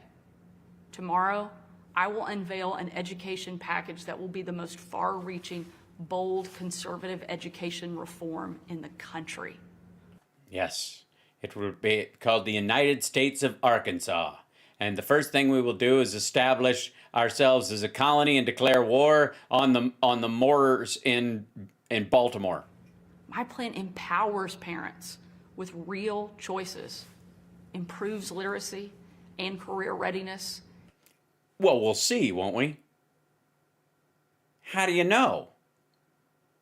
I mean, I'm glad you have faith in your plan. I'm glad that you're giving it the old college try. But I do want to say that if you have a bold and fresh vision, there is always a chance it will go to shit. And as a matter of fact, conservative principles were largely built on in the early days as a let's tap the brakes and not rush into this because there might be wolves in them thar woods. You know what I mean?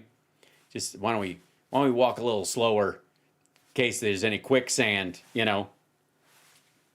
It can happen to anybody. I'm just saying, talk to us in a couple of years. And helps put a good teacher in. And also, if your dad was already governor,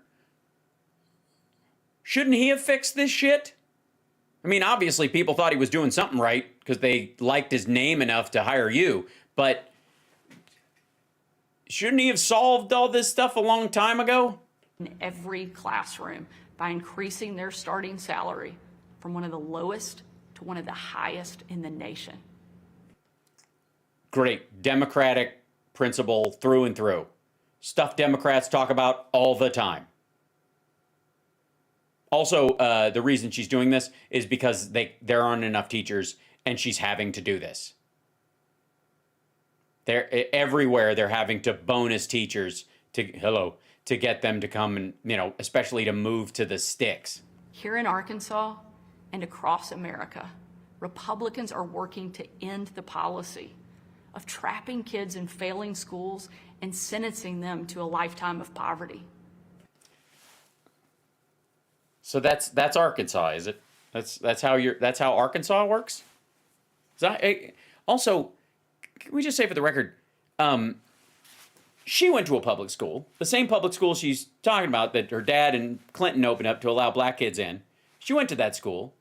Was she sentenced to a life of ignorance and poverty? Well, poverty. I went to a public school. Who went to a public school out there? And by the way, I'd like to say for the record, almost everyone who considers themselves a maverick thinker out there, Alex Jones, fucking Russell Brand, all of them, none of them went to a private school. None of them were charter school kids. All of them are, if you ask them, are you a free thinker? They'd say, abso-fucking-lutely.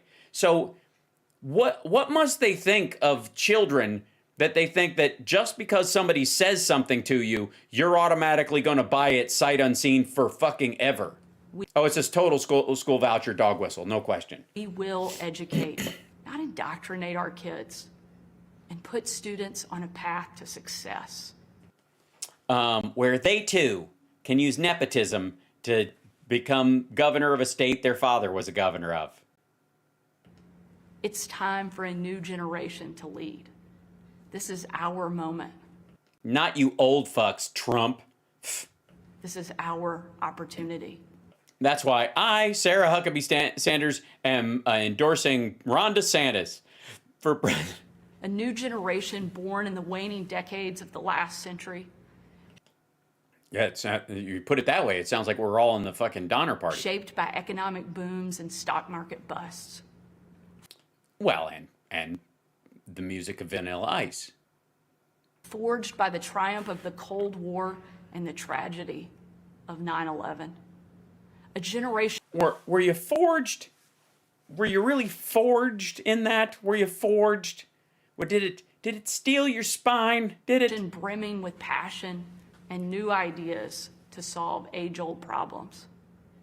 A generation moored to our deepest values and oldest traditions, yet unafraid. So you're just going to go back to shit that was happening before? You're going to go back to before new changes were made, even the ones your dad made? Is that what you're doing? Is that? Afraid to challenge the present order and find a better way forward. If we seize this moment together, America can once again be the land of the free Oh my God. Get on with it. and the home of the brave. During my 2.5 years at the White House, Oh God. I traveled on every foreign trip with the president. What president would that be? I'm unfamiliar. I slept through those years. A trip I will never forget Yeah, because, sure. was on December 25th, 2018. That would be Christmas, if I'm not mistaken. My husband Brian and I had just cleaned up wrapping paper that was shoved into every corner of our house. Are your kids just assholes, or are they hoarders? Every corner. Do you live in a round house? Did they go room to room? Is it a Christmas tradition? I don't understand. Thanks to our 3 kids. Those fuckers.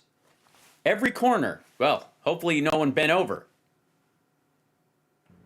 When I had to walk out on my own family's Christmas, How terrible.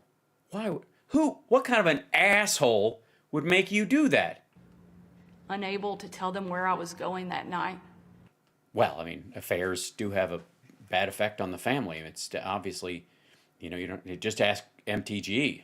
Because the place I'd be traveling was so dangerous, they didn't want anybody to know that the president was going to be on the ground, even for a few hours. Little Rock? Sorry. The president was coming to Arkansas? Sorry. I mean, it could, maybe it's not Arkansas. Maybe it's Louisiana or Missouri. Because they're possible. We boarded Air It was Portland. It was Portland before the fires. Force One in complete and total darkness. Why? Why did you take off from Arkansas in complete darkness? Oh, because it is that dangerous. So they have to do that every time a plane takes off from the Little Rock Airport. Is that Little Rock? The Little Rock Airport? I'm just saying. I think it's borderline Cro-Magnon. Wouldn't they shut the lights off once you're halfway across the ocean, or what? There were no lights on the Yes, that's what total darkness means. plane, no lights on the runway. But there was a light in our heart. Turn on your heart light. Let it shine wherever you go. Our phones and computers shut down and turned in. It's terrible. Again, were you going to Gitmo, or is this one of the Epstein flights? It was one of the Epstein flights, wasn't it? Yeah. On Christmas. Fuck. We were going completely off the grid. Oh my God. Off the grid, y'all. Like where we all dream to live. Where actually we're so free from our devices and the normal limitations of the American, system that we all are slaves to, y'all. Nearly 12 hours later, in the pitch Some asshole lit a match to light a cigarette and almost got us blown out of the fucking sky. black of night, In the pitch black of night. So it was daytime when you left. So there was a light on called the sun. we landed in the war-torn part of western Iraq. Oh, as opposed to the not war-torn part of western Iraq? I'm sorry, what part would that be? Were there any non-war-torn parts? It's Afghanistan. Or sorry, it's Iraq. It was again a similar scene. Okay, I feel like I'm there. I really do. So basically, close your eyes, everybody. Close your eyes and you can picture it. Because you can't picture anything. No lights on the plane. Okay, I'm annoyed. This is like the drama. Jesus Christ. Just play like the Jaws theme in the background or some shit. Get over yourself. Biden went to Iraq and Afghanistan like 20 fucking times. Plane, no lights on the runway.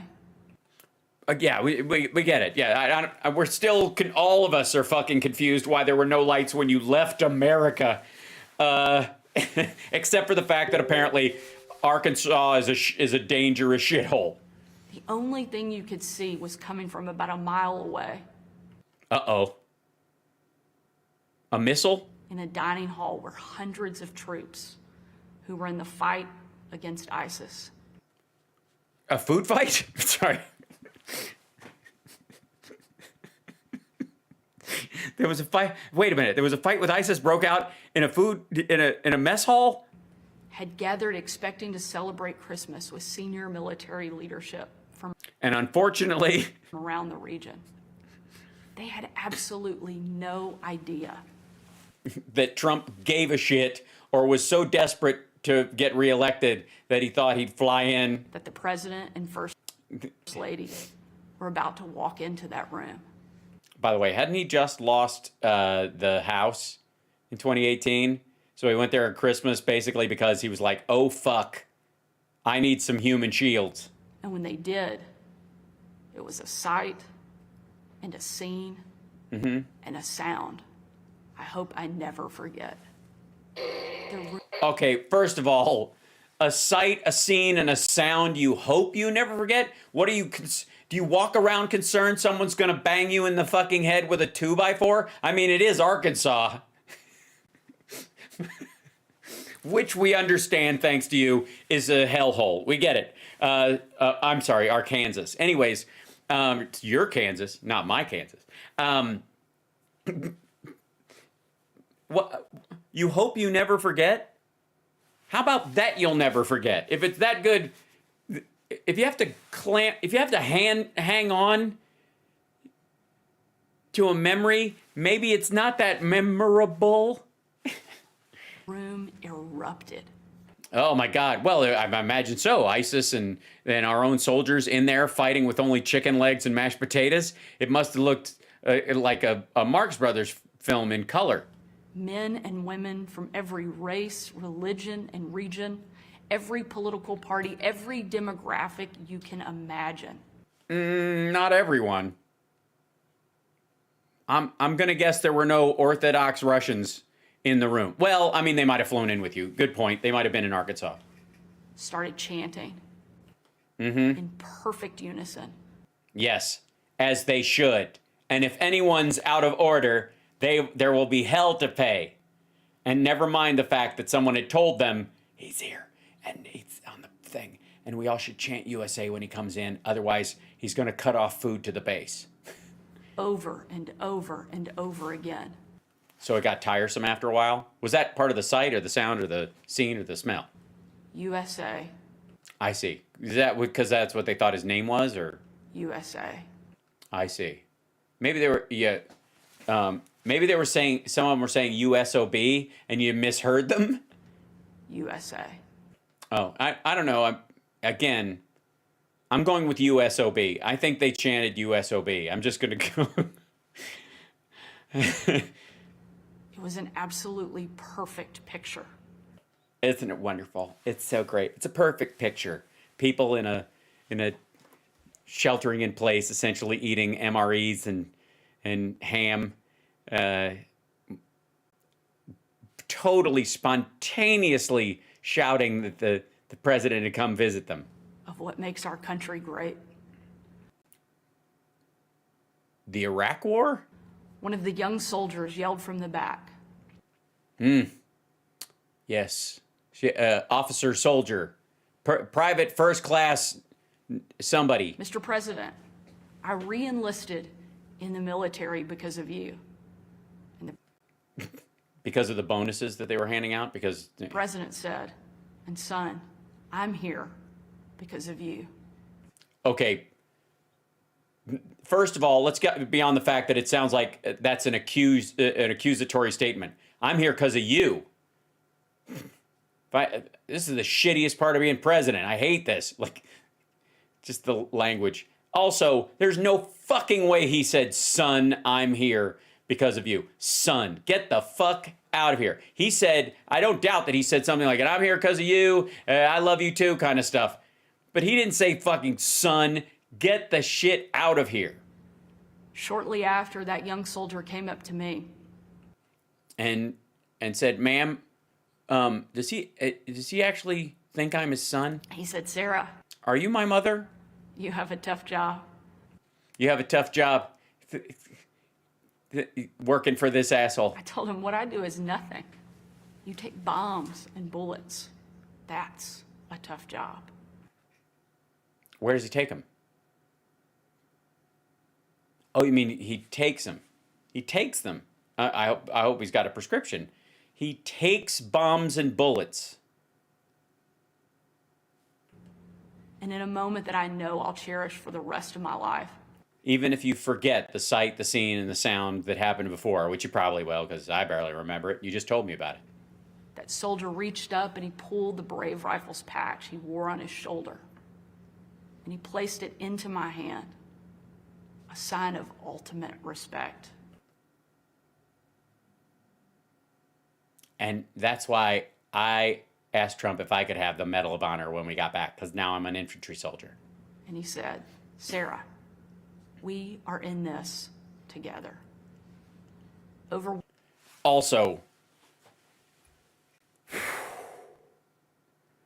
I gotta say, this just sounds like a load of horseshit. I don't buy any of this. It's like, I would almost like she goes, he gave me his patch and said, we're in this together. Now, excuse me, I have to go shit in a hole. Like, if there was a punchline on it where it just was like this flowing, I'm here, I re-enlisted because of you, sir.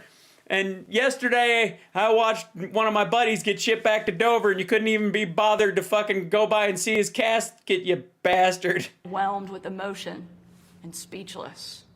I just hugged him with tears in my eyes and a grateful heart. Oh my God. For our heroes who keep us free. That young man and everyone who has served before him. Whether they gave me a patch or not. All of those who serve alongside him. And the thousands we know who will be called upon to serve after him. Are precisely why Barack Obama signed the VA Choice Act of 2014.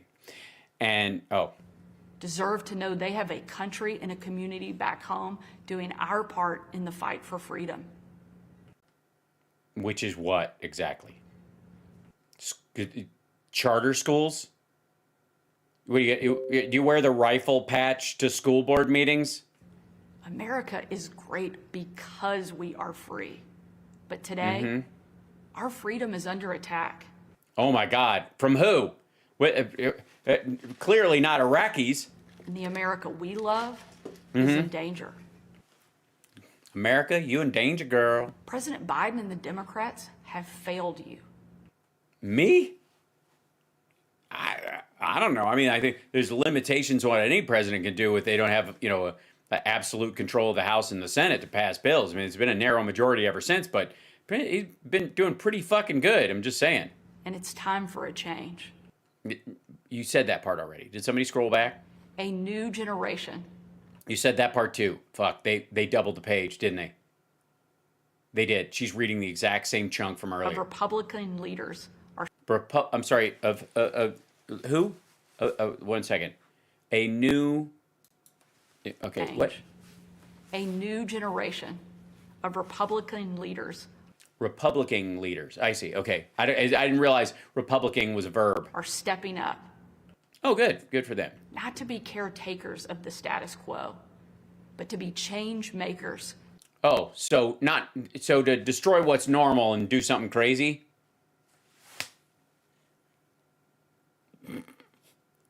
How do they even are there no ums in the room? Like, I don't expect you to.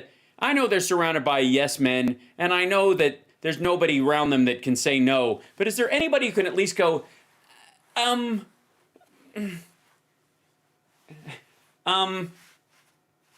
this, Governor, that part doesn't make any sense from this part. That's on purpose. There's no, don't find, I know you're never going to find a no person, but at least find an For the American people. We know not what the future holds. This is true. So far, the truest thing ever. The future is not written yet, Kimosabe. But we know who holds the future in his hands. The Lord.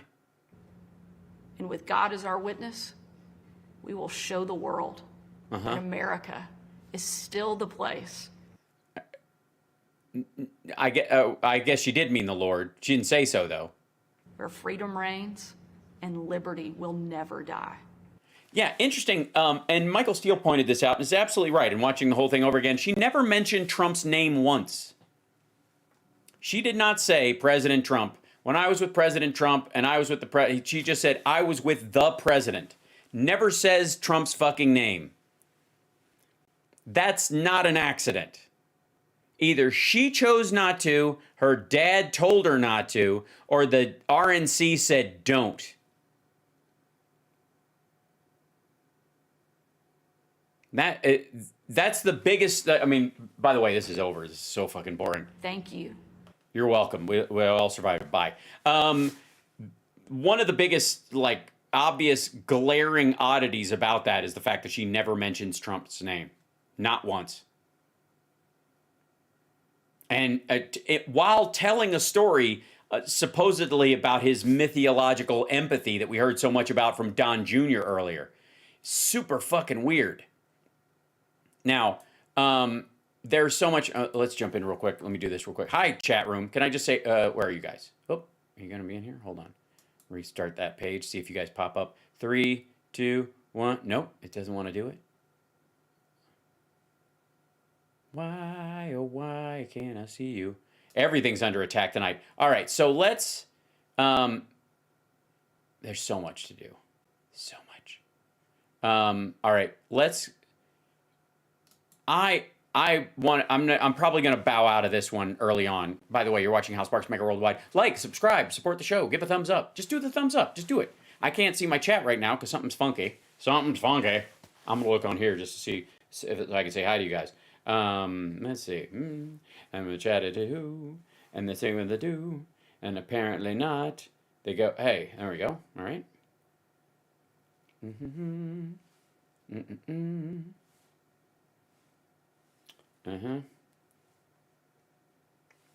Okay, is it working? What? Hold on. Not now.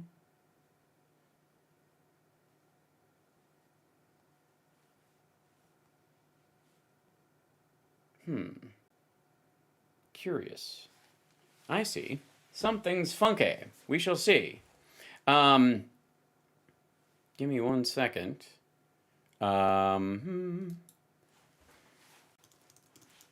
Whoops.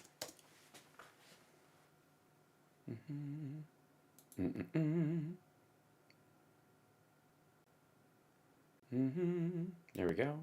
Do this chair. Yeah, encoder settings are being weird. Got it. Okay, cool. And then the chat room would be where? Okay. That comes up, but somehow the chat doesn't. That's very, very odd. Yeah. It doesn't want to come in. Lots of funky internet stuff going on these days, kids. Super fun. We got another Chinese spy balloon. That's what I'm going with. Okay. Anyways, love you guys. Continuing to soldier on. How are we doing in the viewership department? What kind of numbers are we looking at? Somebody view analytics. So look at that real quick to see what the stream is like. So you can see how it's going on there and the bit rate and the stuff and the whole thing and then the keyframe interval and we're doing all right as far as internet. It says checking our stuff, viewers, what's happening. We'll come up with here in a second. Look at that, 206,000 watch minutes because you guys are friggin' awesome. 2009 current people in here. Followers wise, I don't even know where that comes in. And then we go to chat messages. Where is this stuff? Okay, cool. Let's open up the chat in a separate thing, and it's loading and it's being weird. Okay, cool.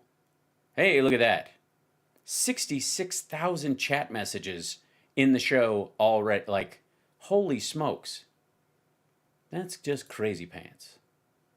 You guys are wonderful. Okay, chat is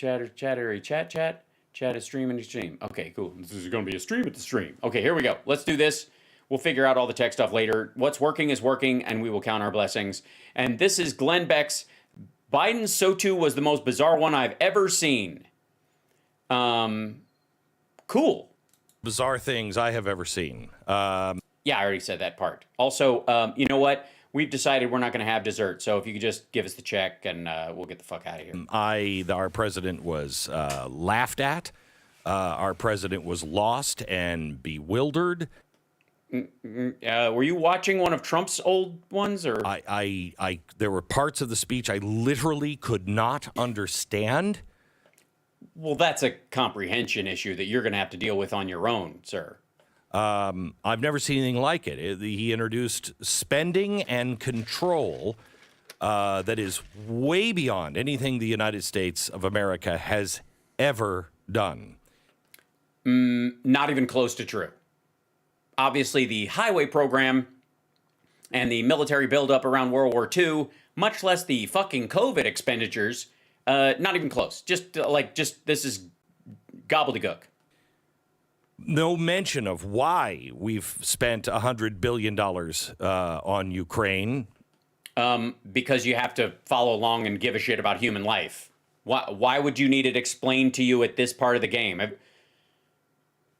Did the same person who's been attacking Sarah Huckabee Sanders with a fucking 2x4 and making her forget all of her favorite moments been attacking you as well, sir? But, no answer on why we're doing it, what exactly we're doing, just that... Again, are you fucking new? We're committed from here until the end. Yes. On behalf of Ukraine, we're committed. Yeah. I don't know what that means. I know, because you're an asshole and you don't care about mass graves or Wagner Group rape squads, or if Vladimir Putin takes this as an entry point to go into Moldova or fucking Poland or cut Georgia in half or actually bomb fucking Kazakhstan for giving him lip. The fuck? About half of it, I felt like he was saying Trump was right. I mean, all of a sudden he was a... And by the way, this is the crazy pants America part. first. It's almost as if you haven't been paying attention to that either. It was bizarre. It's wild. China, our greatest national security adversary. He used to laugh at that. Police need more funding, not less. Well, we got to have that funding so we can attract the best cops and provide the best training. Wait, what? Yeah. You're thinking, again, this asshole likes to lump all the Democrats in the primary season together and think that because Biden is sympathetic to the cause of police violence and solving it, that also means he's in bed with every other thing that's been thrown up as a solution or a continuation or an increasing of the problem, depending on your opinion of it, that everybody else fucking threw out. And he didn't. Remember, these assholes thought Trump was going to run to the left of Biden because of the fucking crime bill.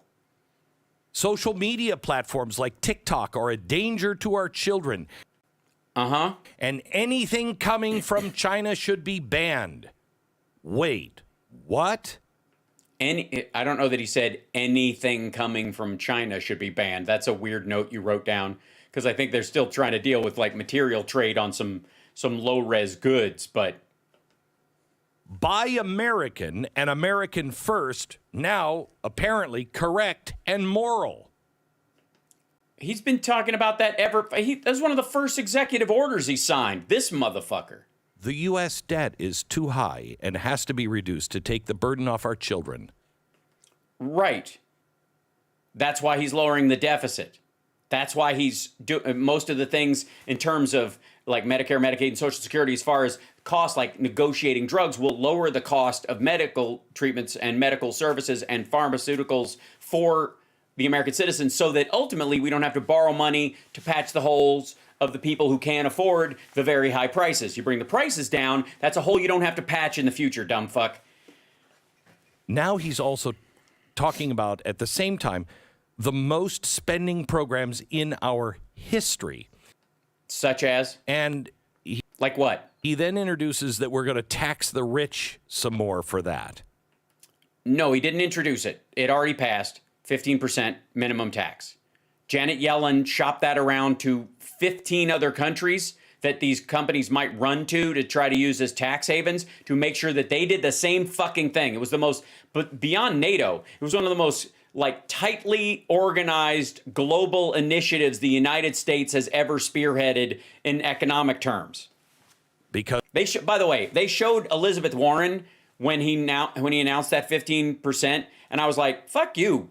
Show Janet Yellen, because she's the one who went and whipped all these different countries and made sure that they would all be on board with this in the EU and elsewhere. Because there's tax cheats out there.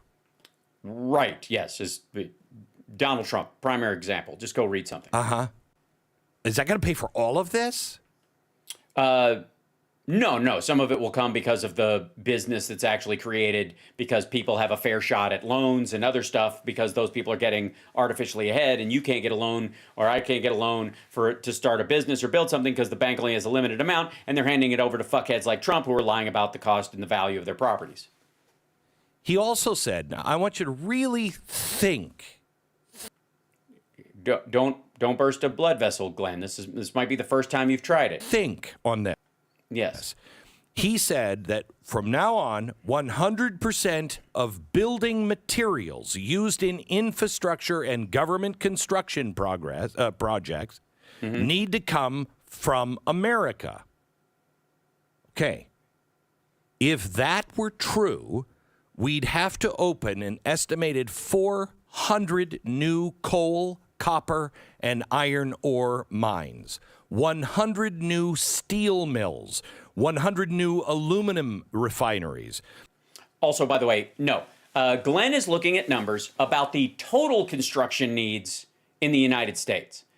Now, obviously, we will be in line, depending on the supply availability of a lot of things within the United States, but the government will pay what it needs to pay to get these things done because they're infrastructure projects, and other people will buy cheaper goods. All the believe me, the next Trump Tower, if there is one, will be built with Chinese steel or Russian aluminum or whatever the fuck sanctioned stuff they can get off of a boat in the middle of the fucking Panama Canal. He's talking about if everything built in the United States would need that. We'd have to cut down almost every tree in America. Yeah, because of those wooden roads everybody wants. I mean, they look so cool, though. By the way, part of our U.S. carbon emissions, the reason why they're 80% lower than they were in 1995, is because we outsourced all of that stuff. No, our carbon emissions are not lower because we outsourced steel processing or copper mining. That happened because consumer vehicles have improved for decades here. So now you want to bring it here in America.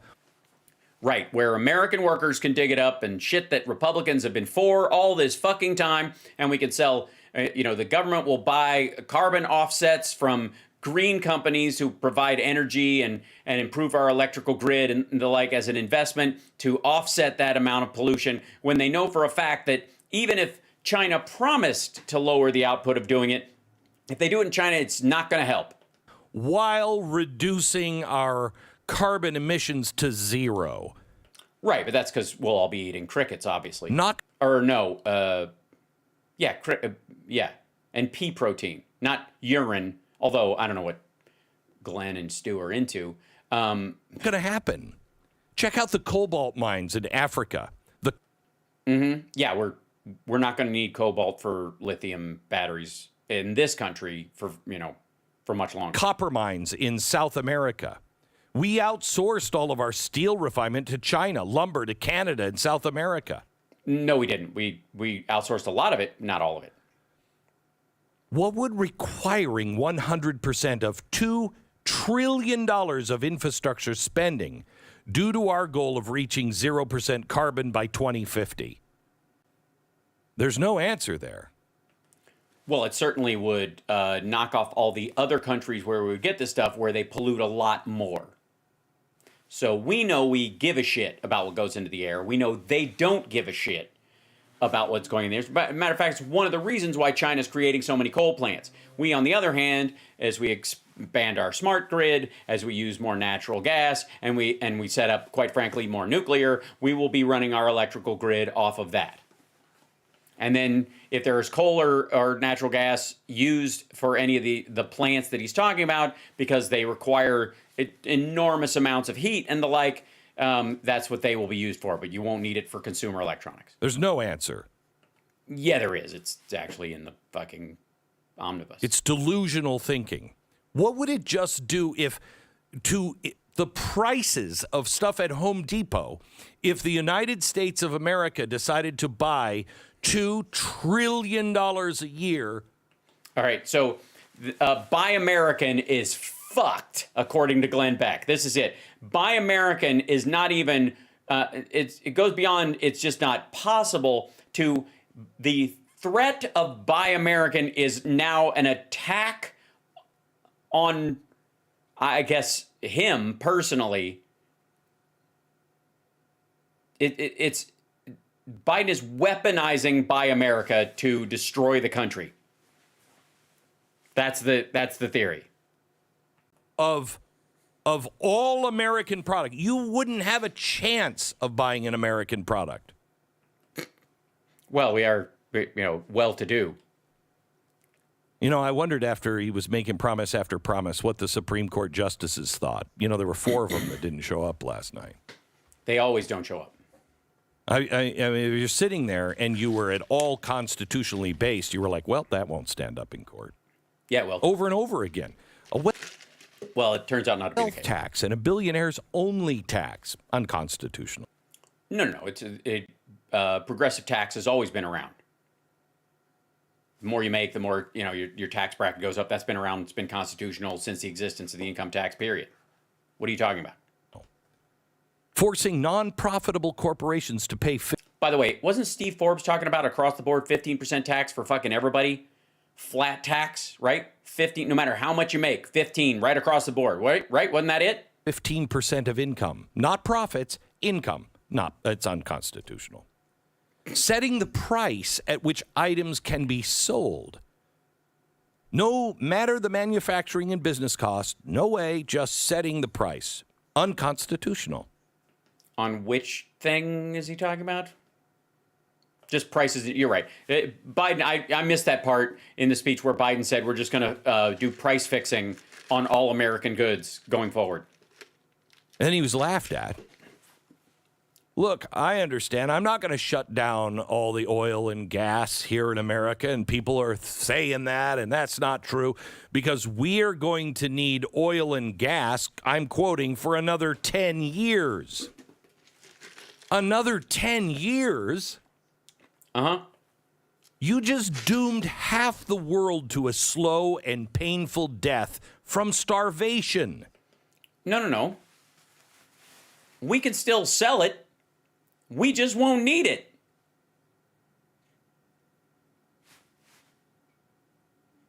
If we don't use it, that's more you can sell to the people who do.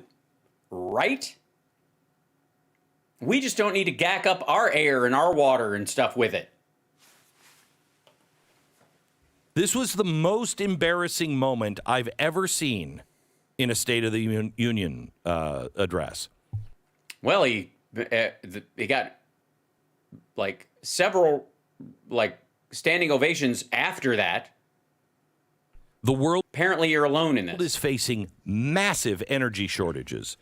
Mm-hmm. America is one of the largest energy producers in the world due to coal, oil, and natural gas.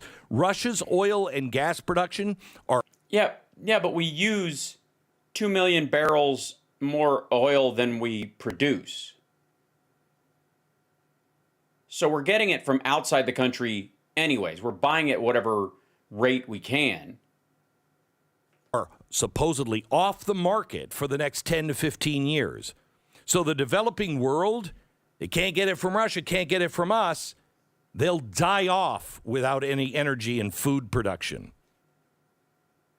Yeah, it's all part of the depopulation scheme apparently put together by the WEF, and Biden's all in on it. He's trying to starve Africa and the Middle East and the like. That's why when he came in, he cut all foreign aid. So to blind, everybody, he's delusional. He's so incredibly, I don't even know how a logical person thinks. I understand. It must be bewildering you. You meet someone with actual logic and, You must look at him like the monolith in 2001. Can even look at that speech and understand it other than there's something wrong here. Yeah, that's basically what you would say. No. Again, I didn't know how he did it. I don't know how he was capable of doing it, but Glenn Beck is now outboring Sarah Huckabee Sanders. No notion. He says the radical environmentalism, which he's pursuing, he says it's an existential threat that we have to take care of. No notion of how we're going to produce food and heat for the next, 8 billion people. Well, we don't. We're the United States, but we can be part and parcel to the creation of new technologies that actually help with that kind of shit. And the idea that, here's an idea. What happens when people, let's say we got 12 billion people on the planet when we run out of oil? Then what, Glenn? Then what? Coal-firing cars? What happens when we run out of coal? You do realize this shit is limited, and you can only set fire to so much of it. You wouldn't want to think up a solution that doesn't require the use of a limited resource? What you saw last night was state-sponsored religion. Oh, because climate stuff and gender stuff is a religion. That's what you saw. No. Well, I mean, I saw some bigots acting in a very unchristian way. But he was the high priest. He came to the altar and expected you to bow down and worship at that altar. Honest to God, this is the level of perception. First ever American state-sponsored religion. Because there's no logic to it. You just have to believe. What do you do? Look, there's a logic to renewables because you're eventually going to run out of a resource. And it's also damaging to your own health and your water, and drilling for it creates a lot of other toxins and problems. So there's a logic to not using that shit, any longer than you absolutely have to. That would be the logic. Using it while you have to is logical. Using it a second longer than you need it is fucking lunacy. Where's the lack of logic? I was also a little disappointed by Sarah. I told you, don't go to the men's room in the middle. Sarah Huckabee Sanders' rebuttal speech. Because it wasn't a rebuttal and it was boring as fuck? I mean, it's good. She told a story. Yeah, it was lovely. I had a piece of cake. It was lovely. Setting, Trump up for 2024. No, she wasn't. She didn't even mention his fucking name. Given, passion plea for what makes America great. But it was not a rebuttal. No, because they have to do their homework to rebut something. You have to actually look through the speech and say what you'd actually do. And they can't do that, dummy. It was a 14-minute diatribe on school choice in Arkansas. She didn't rebut any of the major points or policies in his speech. You mean rebut? It was maybe that's a Montana thing. Do you rebut things in Montana? As if she wasn't watching the speech. No, she wasn't. And I think that is a huge mistake. Well, here's the other thing. They got a copy of it. They could have drafted what they were going to say, which is what you usually do, from the written version. Then you add onto your own stuff as you watch it. You go add a little something in. We got a couple minutes. Add something in there. You can't pre-write everything. Dude, that was pre-written in 2017. I mean, I really like Sarah. I do. However, but the stump speech response from Republicans is just not enough. Well, asshole, how are they going to rebut something they clearly don't understand? If it's clearly a madness and there's no logic at all, then the simple solution is clean logic. Go for it. Name the plans. Spell it out. Give $1 to every the cost and the return you expect on every plan. Whip it the fuck out. Imagine if we would have just deconstructed. You could have had GPT do it. Well, Yeah, but it wouldn't because it's got a liberal bent and it obviously likes Biden. Have you been following anything? Imagine if we could have deconstructed what Biden actually said. Well, you'd have to have real policies. Ones that, by the way, that you could say out loud and not get drummed out of office. That's the problem. The biggest applause lines, his biggest promises. Let me just throw a couple of these out at you. Cool. Let's do it. Imagine if she would have said something like, you know, Mr. President, you keep saying, let's finish the job. We'd like to know what job it is you're trying to finish. Well, it would be capping insulin, not just for everybody in Medicare, Medicaid, and on Social Security, but for every American. In general, $35 a month, leave that there. Secondly, obviously the infrastructure stuff has just started. There's only been a few of the projects that have really gotten off the ground and started building. So a lot of them are in the design process, but as the year goes forward, there's going to be a bunch of this shit that's happening, and the jobs that we've actually created in the last month are just the tip of the iceberg in terms of construction and factory workers. These things aren't even wound up, and I got news for you, fucko. They are going to be right as we get into the 2024 election cycle, and Biden is going to be running on a stronger economy and a bigger functioning manufacturing sector in the United States than has existed since the fucking 40s. Because we don't see the benefits happening to the United States of. Okay, gas prices are coming down, inflation's coming down, all caused by supply shock. Supply issues are being solved. Like, that in and of itself. Shut the fuck up. And again, this is a guy who wants higher unemployment because it's better for people who are in the stock market and have never had to or never will hold a pickaxe in their hand. Of America. It is almost as if you're trying to finish the job of the fundamental transformation and destruction of America. Well, yeah, that's a cute phrase, and we know you're going to say it. It's terribly predictable, but nobody knows what the fuck you're talking about. Experientially, Glenn, I don't want to give you any fucking tips here, buddy, but you can't just complain about it in these exorbitant, hyperbolic, like you're writing fucking Twilight fanfic.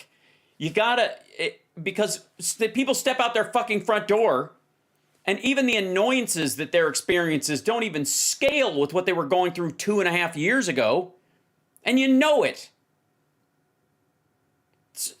Like, even these people can't bullshit themselves this much. They have to stay indoors on social media, not talking to fucking anybody, to even become these QAnon fucking nuts. Because the minute they walk out and see people at a barbecue, like, if you believed anything that any of these assholes say about who runs the world and the conspiracies therein, you wouldn't touch a fucking doorknob or walk down a city street. Are you out of your mind? But let's take you at your word. What you're suggesting we do as a nation is expand broadband so that every American has access to it? Our government. I'm not sure you understand what your job even is. Why don't you tell them? Why don't you tell them, Glenn? What's president? What does president mean? How do you present? Do you president on your own? Do you present you're presiding? You just preside. You're there early, and you're beside the thing, so you're presiding. Based on what you just demanded tonight, that are all the things that our government should do. That's not your job. Here's. All right. Lowering the cost of insulin. All those, like, infrastructure, lowering unemployment. Why is that not his job? It's what an intelligent person would have heard in your speech. Okay, here's what an intelligent person. I see. All right. Well, I'm sorry. I've been listening to him with my dumb ears on, and Glenn's going to set us straight. Let's finish the job of violating the Second Amendment by disarming Americans. Yeah, they're not disarming you. You just can't have assault weapons, fucko. Well-regulated militia, which means you got to tell them what kind of guns you have and sign up with the militia. You'll get to keep your guns, or we might have to keep them at an armory if they're too big. But ultimately, yeah, there's a limit. Well-regulated, fucko. Well-regulated, not regulated. It wasn't a regulated militia. Like, we got to keep just keep a little file. A well-regulated militia. Tamp that shit down. Preventing them from being able to defend themselves. Why would you need an assault weapon to defend yourself? If you aren't killing cops and soldiers and large groups of your fellow Americans, what the fuck do you need an assault weapon for? And especially if you do desperately because you live, there's a zombie outbreak and you're part of the country and it's a recurring one. They put down the first one, but you're really nervous. How about we give you a fucking permit? You can have an assault weapon for zombie use only. Jesus Christ. Their families and their homes. I don't want to finish that job. Yeah, nobody's doing that job, dummy. You're making that up out of whole cloth. That's why you think this is logic when it's a fart air fantasy conspiracy that exists only in your empty fucking Let's dome. finish the job of violating the First Amendment by continuing to follow our first ever state-sponsored religion of radical environmentalism. Destroying our energy industry. Ultimately, massively depopulating the planet, dooming mankind to return, really, to the Middle Ages. Well, no, mostly the Midwest, I would think, open up jobs. And again, you do realize this is a transition. And this is, you know what this boils down to? For a second, let's all lunacy aside. This boils down to Glenn and the people around him being unable to comprehend what net zero means. That net zero emissions, meaning that the emissions you do release are offset by the emissions you no longer have to release, and it kind of creates a parity, that's net zero. Eventually, with the idea that you don't have to do any emissions because what you're using to power everything isn't necessary anymore. You don't need that shit anymore. That's what net zero. These guys think net zero means zero, means on January 1st, 2050, lights out, motherfucker. That's what they think. Let's finish the job of violating the 9th and 10th Amendments by going on government spending sprees, including free health care for all, free in-home disability care, free college for all. Wait, free in-home disability care. Okay, first of all, providing for the general welfare and the common defense, there's a lot that falls under the two of those. But what a weird fucking thing to put a pin in. If somebody is at home disabled and they cannot afford to get themselves out of bed and go to the bathroom, as an American, do I have a fucking problem with us having a system under Medicaid set up to help that person? The shit? Yeah, he means Medicare and Medicaid. A guaranteed job for anyone who wants one. No one's guaranteed a job. There's job openings, but you got to do the job. Which would lead to catastrophic hyperinflation. Also, what the fuck? When did Biden say everybody's guaranteed a fucking job? When did this shit about us being proud of our low unemployment all of a sudden in this fucker's goofy head turn into like automatic UBI? Lord almighty. Runaway debt. It would destroy everything. Yes, which is why no one is suggesting it. By the way, none of that is in our Constitution. And it wasn't in the speech either. Weird. Every single one of those was in the Soviet Constitution, however. Communism. That's what it is. We're all headed towards communism. You give somebody a fucking crutch, through Medicare. You might as well live in old Russia now. You might as well live in the Soviet Union. You might as well just start carrying around your Mao's little red book.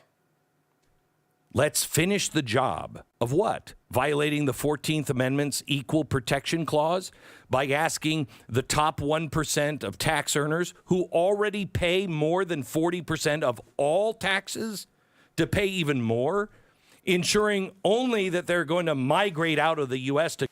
Also, that's not the people, that's the businesses we're talking about. We're not talking about the individuals like Elon Musk and the like. We're talking about the people who, like the actual companies themselves, these giant multinational, multi-billion-dollar companies. And like I said, Janet Yellen has already whipped the other countries. They would have gone to Ireland like Apple did for a long time and had its corporate headquarters technically in Ireland. That's fixed. So they have a minimum 15% there now, too. The countries that ask them to actually pay their fair share. Yeah, but then we won't, if they jump past that, then we won't defend their, we won't put the entire force of the DOJ against protecting their intellectual property rights. Because we don't do it for the whole fucking world. We do it for American companies. If you're going to move out of the country, you know, you could file for a trademark like any other foreign company. It would destroy our tax base. Or is that why you were trying to finish the job overseas and convince every Western nation that we all had to lock our tax rates together? So that they wouldn't, yes, that's why. So that they wouldn't feel like they could run someplace else to a country that would, you know, we would service them, but they would have their office someplace else. Exactly. Like, he's saying it like a bad thing. That's why they coordinated it. Fucking hell. Let's finish the job in what? Ukraine? Violating Article 1, Section 8, which grants Congress the sole power, that's a quote, to declare war. We haven't declared war. We're not at war. You can call it a proxy war all the fuck you want, but that doesn't mean it's an actual war. We're helping Ukraine. That we could do. We do it all the time with Israel. You don't have a fucking problem with that. Let's continue to fight.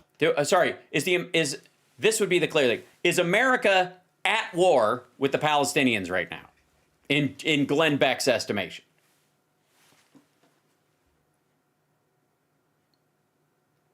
$100+ billion per year proxy wars against Russia in proxy war is not a legally recognized thing. The Middle East, in Africa. Let's continue to drum up support for the next war against what? China? Yeah, we're just gonna. Yeah, I mean that's the thing. We Democrats, we just can't. That's why he shut down Afghanistan so he could he could shuffle the funds around. Let's finish the job of lying to our children that the goal of American life is and must be equity of outcomes. It's not equity of outcome. Equity is both investment and everybody gets a shot at the starting line. Instead of teaching them about individual responsibility, merit-based rewards for hard work or they're not mutually exclusive. Personal achievement. No. Let's finish the job. Let's finish the job of further. Now, by the way, we're now at the point where Glenn thinks he's giving the SOTU rebut. Depopulating the planet by teaching young children that abortion is the answer to pregnancy. Yeah, nobody's doing that. If that is her or his whims. Yes, that's what it is. Democrats are fighting for a woman's right to choose in a very difficult part of her life, in a very difficult situation. Sometimes that would actually involve her. It could involve her own death because we want people to be whimsical about abortion. Just like the border is open.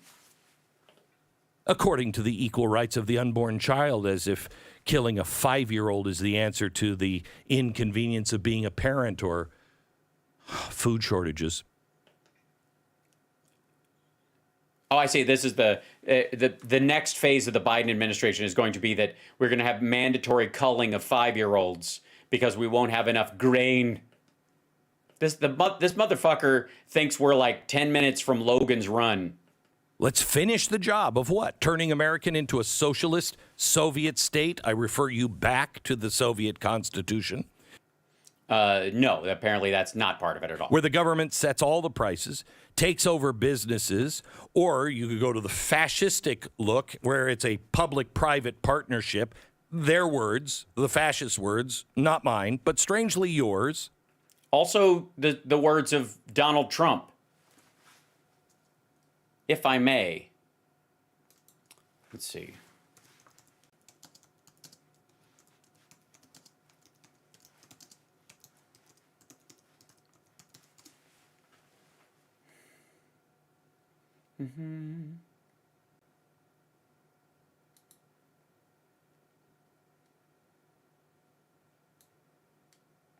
Why the Trump administration is relying on public-private partnerships to fund infrastructure. Let's see the other one. Trump's. Let's see.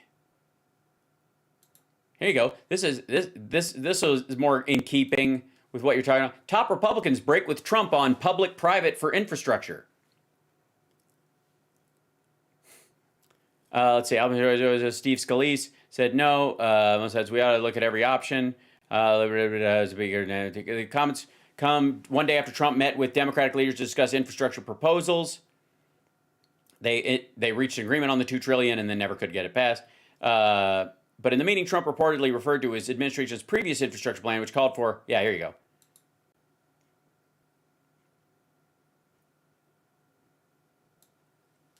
Trump trashes his own administration's infrastructure plan as stupid.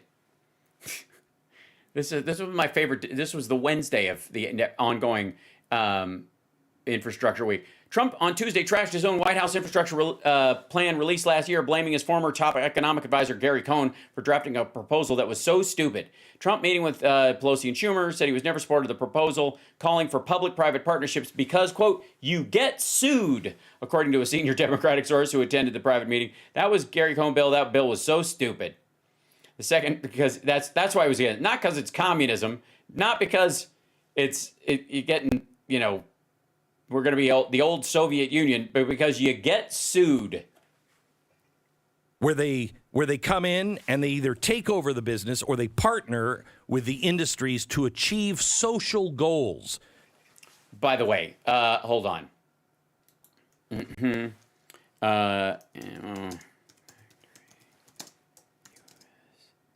I think it was in Missouri. Yeah, Lake City Ammunition Plant. There you go.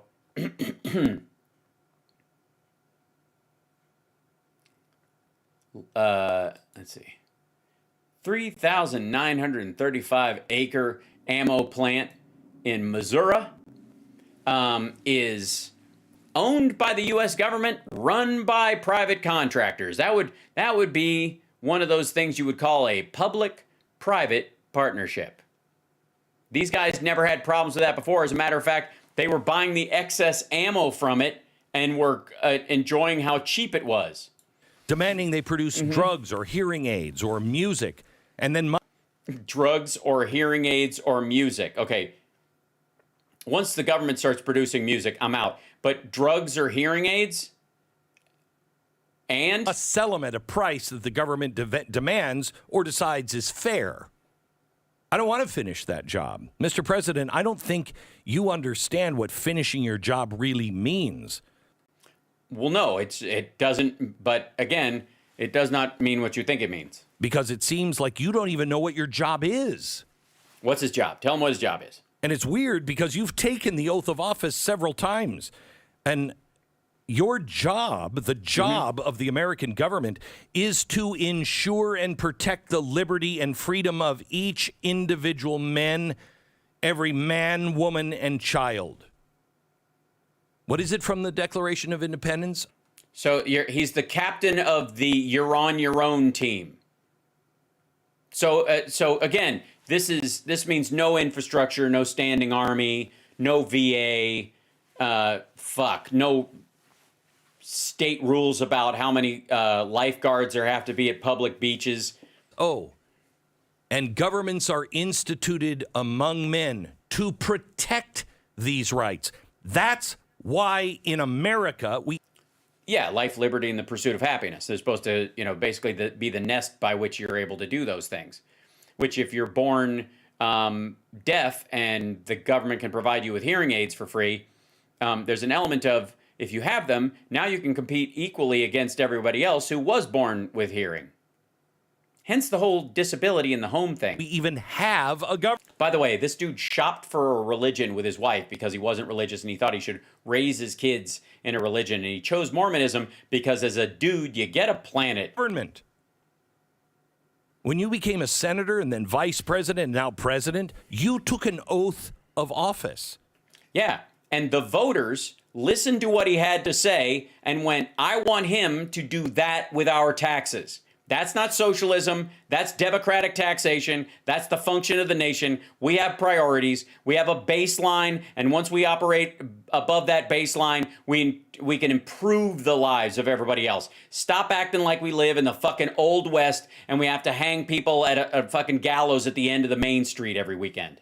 There was no mention of jobs for all, free college, free health care, destroying our industries to follow your party's chosen scientists' whim on energy policy.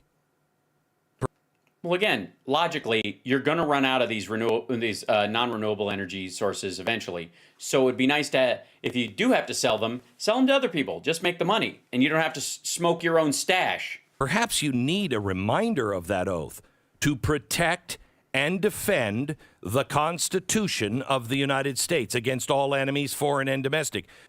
Yeah, that's the oath. That's not the duties, stupid. By the way, the reason you have a veto is because you believe it to be unconstitutional. Not because you don't like it, but because you believe it is unconstitutional. No. No. Presidents aren't vetoing things because they believe them to be unconstitutional. They're not waiting for the Supreme Court to sign off on stuff. Otherwise, we wouldn't have 3 co-equal branches. We would just pass a law, send it to the Supreme Court, and the president would have to sign it.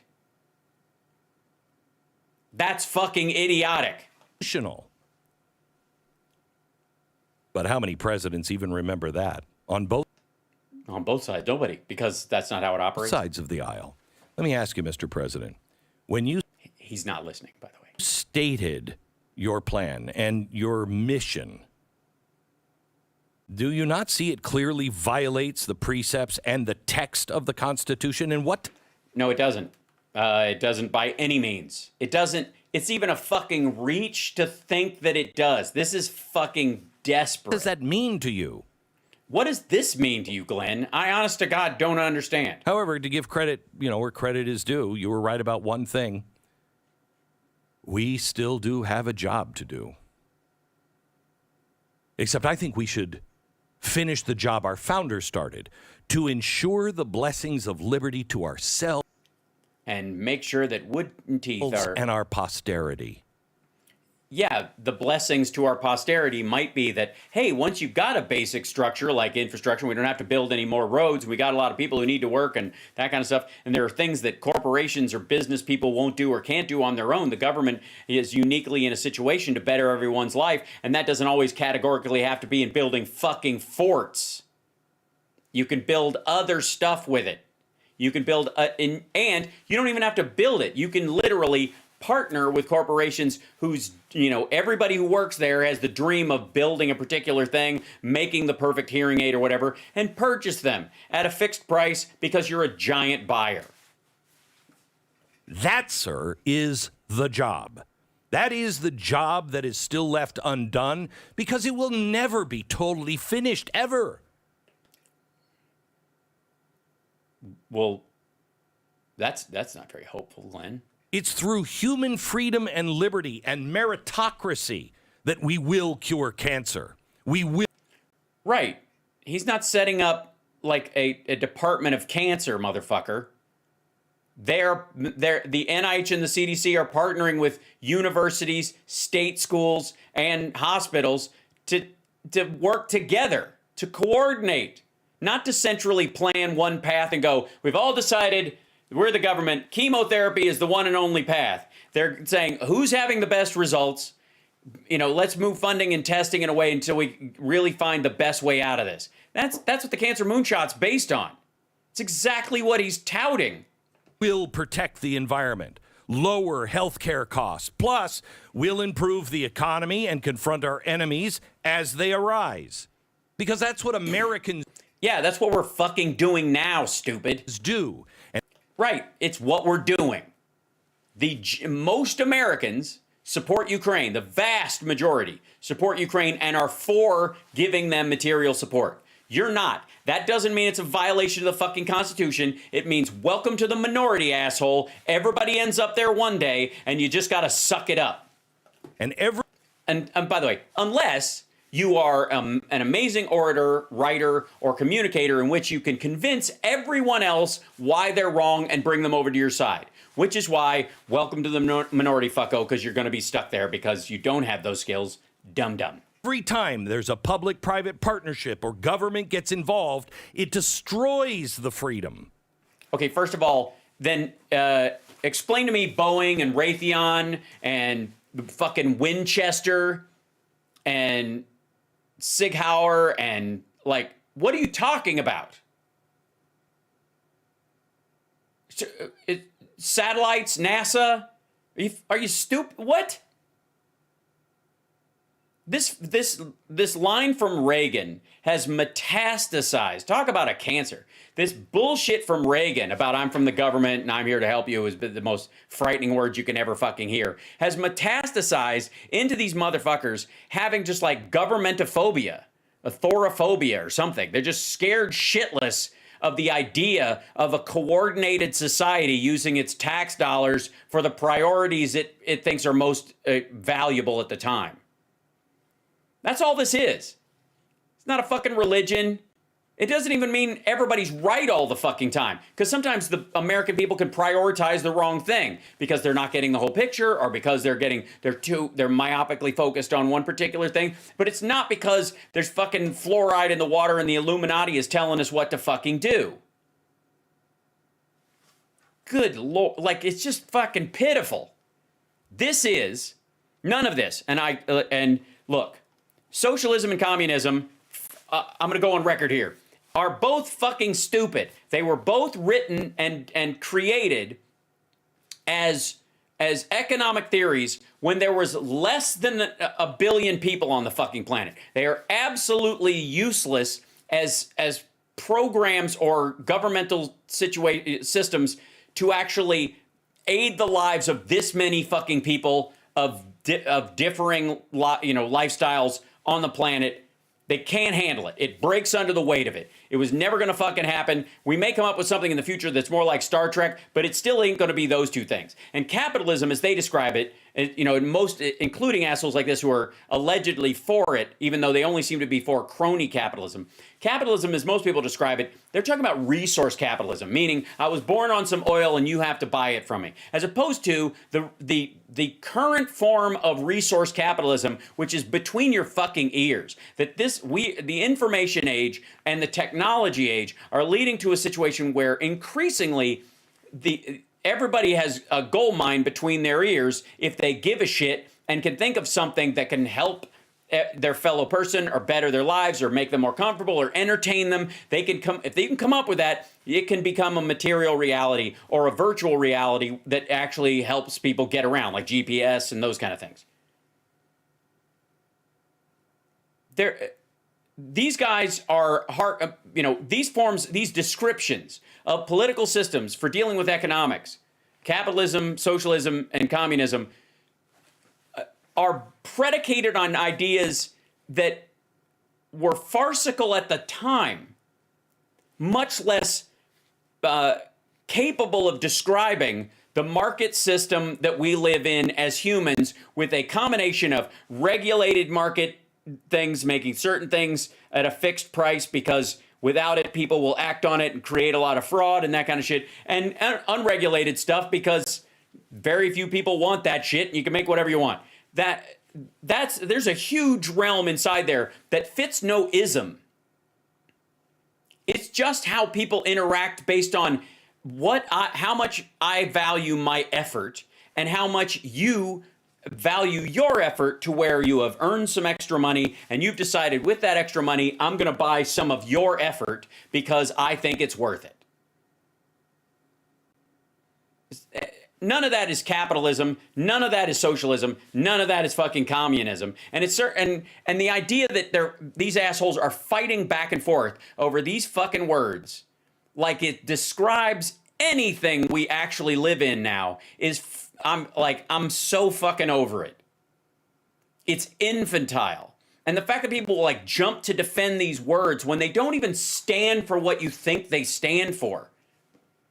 When these guys are talking about capitalism, they're not talking about the same kind of capitalism that Biden mentioned last night or that you and I are talking about. And when they talk about socialism, what they mean is, why do American voters who fought a revolutionary war so that they would have representation in their taxation, which you didn't have before when you had a king, say at some point, we think there ought to be some money that we can set aside for people who are physically ill or overwhelmed at a certain point or at a certain age, run out of their ability to produce for themselves, and rather us individually, all of us having to go door to door, knocking on every fucking house in these, in cities with 7 million people in them to make sure that old people aren't dying of cat food poisoning, that the government we can all pool our money and have an administrator make sure that enough of it gets out. And then we have to have somebody to watch the administrator and audit that so that they don't steal from it and that kind of shit.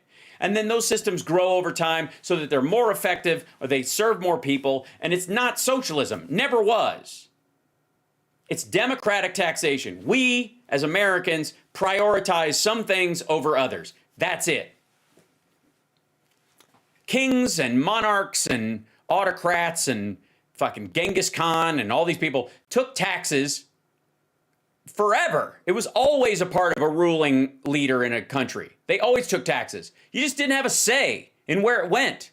And so at one point, because of how Russia was run with a czar, much like a king, a Caesar, the people just decided, like, we have no say, so we should have all the say. But the problem was, once they decided everybody should have all the say, minus any hierarchical structure, they had to build one from scratch, and they weren't ready for it. They tried to jump from one thing to the other. We did too, but our country, the people who were here, were away from the country, so they couldn't keep an eye on us all the fucking time. We were too far away, and the ships at that time took months. That was it. The king took taxes. He built roads with it. He quartered soldiers and shoot horses and all kinds of stuff. He just didn't have a say. He decided. And if that wasn't like, what is that, unisocialism then? Because he could choose where to spend the taxes? It's just, like, it's so aggravating. It's just so fucking lazy. And these assholes use it as a boogeyman. I mean, people like Richard Wolff use capitalism as a fucking boogeyman too. They're not leaving. They're not living under it. They've all got investments in fucking IRAs and 401ks and all that kind of shit and investment portfolios and stuff like that. They'll decry what they call capitalism, and talk about it like it's serfdom and fucking fiefdom, and talk about like co-ops at work and that's how businesses should run. Nobody at the printing press gets to say what the fuck is in Richard Wolff's fucking books. Because it's a fucking show. You make an effort. If people like your effort, they can pay you for that effort with their extra money that they've made through their own effort. It's not fucking complicated at that point. The ism part comes in when you're just realizing how many people out there have a lot of effort to give and a lot of effort to bring to the table. And the isms are there to fucking manipulate them. That's it. Fucking fiefdom is a great metal band. I agree. Anyways, how does this asshole finish up? Sorry, I got on a rant. It's the people, not higher taxes on a few people. Not through government controls of industry. He wrote this down. He's like, I've got to write my own answer to these things. Industries or price controls or wage and job guarantees that enslave the few for the benefit of the many. Yes, but Glenn is worried that he's going to be enslaved, tied to this desk with only a big plastic straw leading to Sonic and a little potty below him, and he can never leave. That's not it's like the librarian in Blade. Not capitalism, sir. Although you said twice last night you're a capitalist, I don't think you even know what that means. It's another. You explain it then, fucko. Other C word, Constitution, capitalist. Yeah, again. That's socialism. Also, if he's not a capitalist, what's socialist about taking bribes and buying a house in Rehoboth with Chinese money? I mean, come on, that's as capital as you get, right? What the fuck? That's Marx, Mao, Hitler, Putin, Xi. They each believed, well intended for their people. No, they didn't. But the path to hell. Your job as a public servant, it's you fucker, singular and simple. To defend and protect the Constitution. Defend your pecker. So in the spirit of bipartisanship, sir. Look at the two fucking videos. Look at this. Look at the two videos coming up. Machines taking our free will? Question mark. Only one way to beat ESG. And Glenn's got the answer. Christ almighty, what a fucking gap. Honest to God, he's got 1 million subscribers. I mean, you can't argue with success, I suppose, if you're willing to sell your soul like this and bait people into, like, clickbait fear. Like the lying fucker you are. And by the way, never turns out to be true. Like, this is gibberish. Mao fucking Hitler. Get the fuck out of here. Suck it up. Let's all hold hands. Let's finish that job. We'll go to commercial. Yeah, he was, look at him. He's like, I nailed it. Yeah, fucking nailed it. Nobody better than me. I'm Glenn Ebeck. And I had my butt worked on national television. I'm not afraid of anyone. It's not going to happen, and you just got to get used to the idea. Yeah, for the record, I meant what I said about the isms. They are wholly inadequate to describe our current situation. It's why everybody's so fucking confused. And even like the Wall Street folks are like, normally in a bear market, normally in a bull market, normally like, motherfucker, we just had a pandemic. In a connected world, it's never been this connected before.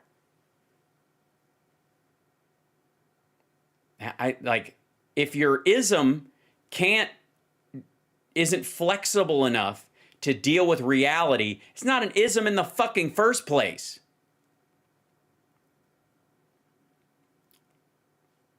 It's so aggravating. Ugh. All right, anyways, love you guys. I wound myself the fuck up. Luckily, I think video and audio was pretty consistent and okay with you guys tonight. Just let me know. Hold on, let me see if the chat has woken up again, because it's just, there's a bunch of things that are just not being friendly. I don't understand. It's just rotating backwards. Super strange. It might be just a generalized attack across everything, I think. But hopefully it worked out. Hopefully makes it a little bit better. Maybe I'll just have to chip away at it. Smooth stream, solid, little crackle towards the end.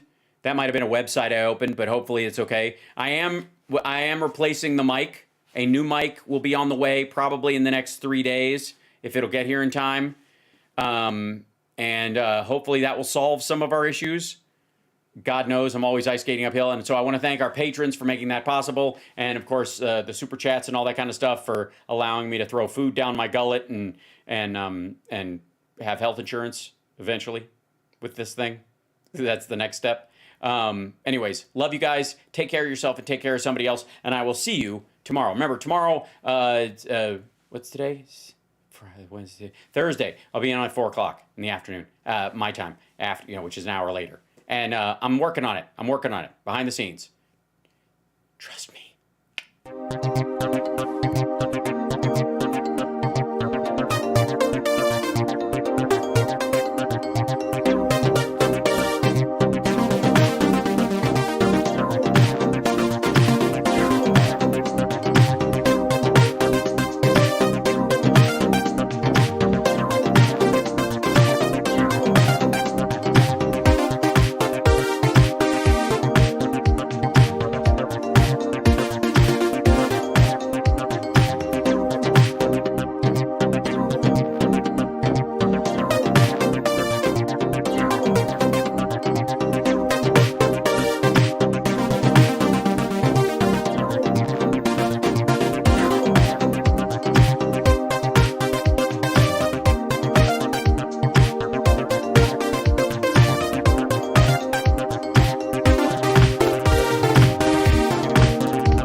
bye. Bye. Chip wanted to say bye. See you later.